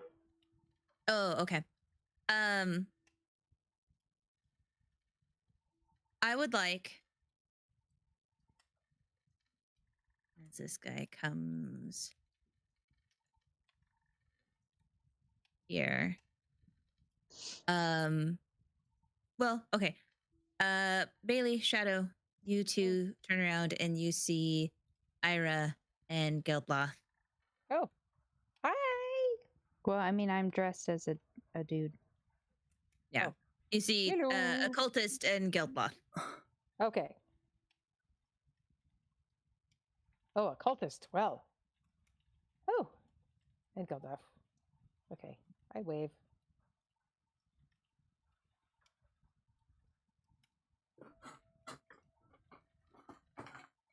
Do you guys do anything? I'm waiting to see which direction this guy takes. I'm sorry, There we go. my That screen guy. timed out again, so I didn't hear like most of that. Oh, I was just asking what you guys were doing, or if there's anything else you want to do. Shadow said she was just watching this guy, and this guy kind of says like, "Excuse me, pardon me." Walks past you. Isn't he supposed to And be leading Xerix? That's what you thought was happening. So I wanted to see where Xerix was led off to. They That didn't. way you know it. That guy didn't appear to take Xerix with him. I'm He gonna just ask him about that. walked There- off. It's okay. Here, we can remove that. I'll ungroup you, and you can do the same thing of just having the red dot. is there still one I- more guy, regular Yeah. guy in here? I don't know if the player forgot or if the character forgot, but I've already introduced you as being mute, so I don't know if you want to continue that or not. There we go. There's my red dot. Close that off. There we go. That's Shadow who's though, this? right? Just Shadow. Yeah. Oh yes, I have to remain quiet because there's a guy right there. So yes, I'm going to continue being mute, or I'm It just kind of like nudge him with my elbow instead of like the sharp jab I gave Bei-leigh about the bed. I'm gonna do like a little like inquisitive nudge, you know, where it's like 3 quick ones. shall we continue on the initiation and find the headmaster? Well, Edmund Steve. I mean, couldn't we wait until lunchtime? But I guess I could take you. I'll be there doing stuff in the morning, but I guess I could lead you. Think about come with me. lunch is a celebration. New member. Is that right? Is there actually a person here with the Yeah, bed? there is. There's like a little girl running around here. Oh, okay, not um, one of the servant people. Not that you can tell. Okay. She just appears to be chasing a ball. I'm just playing. I'm gonna put the sheets on one of the beds and I'll follow them back down, I guess. Okay. Or I guess they're going down. I don't know. I'll follow wherever So Xerix is going. all of you upstairs. Geldloth, he starts to open these well, these doors are already open, so he starts to go through this threshold.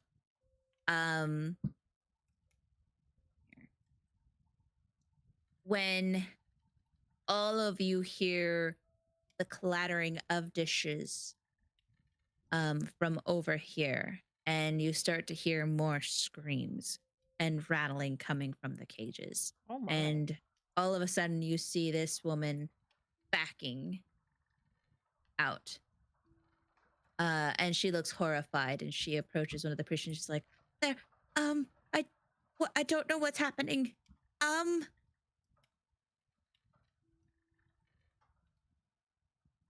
What?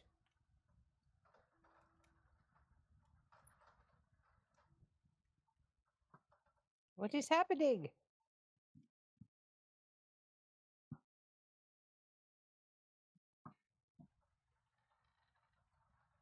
Hello? Hold on. Oh, Yeah, she's I'm just getting trying ready. to get the token ready. And you see, I guess are you guys able to see what's happening over here? Is the question. No. I can see the lady backing up. I I can see see about to hear. here. Yeah. I moved over to like ask her like what is it? What's going on? Since she seems so freaked out. And she says, "They got out of the cages. They're shaking. I don't know what's happening." And you see Oh, this priest dear. like, "Oh, that's not good." And he runs over here, and the woman like sprints out of the room. Uh-oh. And the priest tries to go in, and you just hear more screams and like more rattling on the cages, and you hear this priest go like, "Okay, now calm down and get back in the cage." And all of a sudden, his body slams against the wall, Whoops. and his skull crashes into the stone, and his Ooh. body falls limpless to the ground. Limpless. Limply. Limply. Limp biscuit. Limp and left. Looks like we don't have to go downstairs for an extra robe. Yeah. Da-da-da-da-da. And Usher you this lady see with the food down the stairs. Ira. All right, I'm gonna run in. What? You Ooh. well, go back, Bei-leigh. Go back to where you I'm were. going back. I'm going back. I wanted to see. Okay. I'm back. You That where I was? see Back here. this creature come lumbering toward the crushed body, Ooh. and it starts to consume and tear at the flesh of this priest that had My fallen down. Goodness sake. Are there any priests around? I don't see any. Have you all roll initiative? Initiative.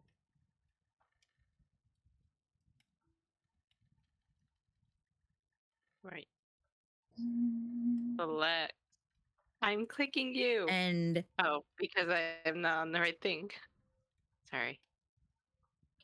you see these cages here as the people in these cages start to scream and tear at their flesh.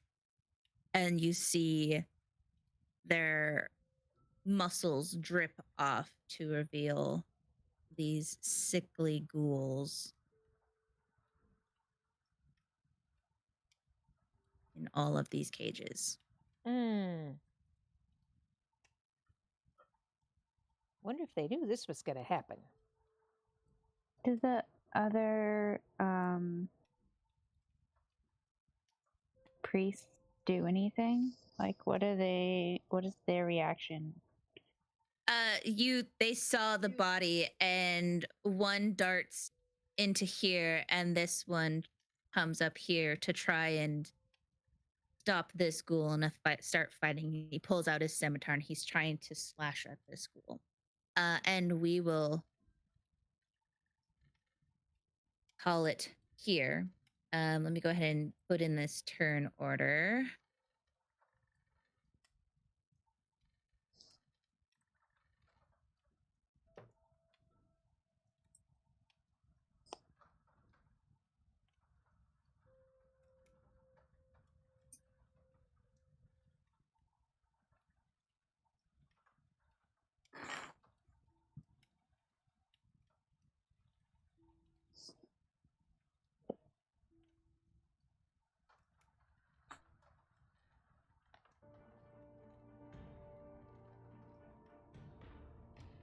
And this is where we will end.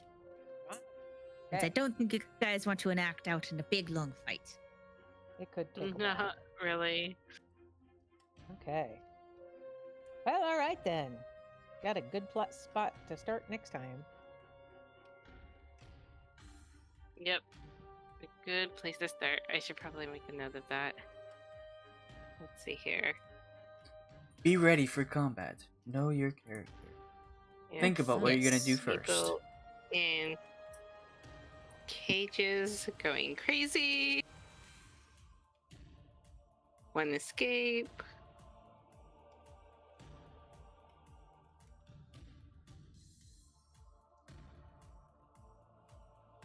Oh man.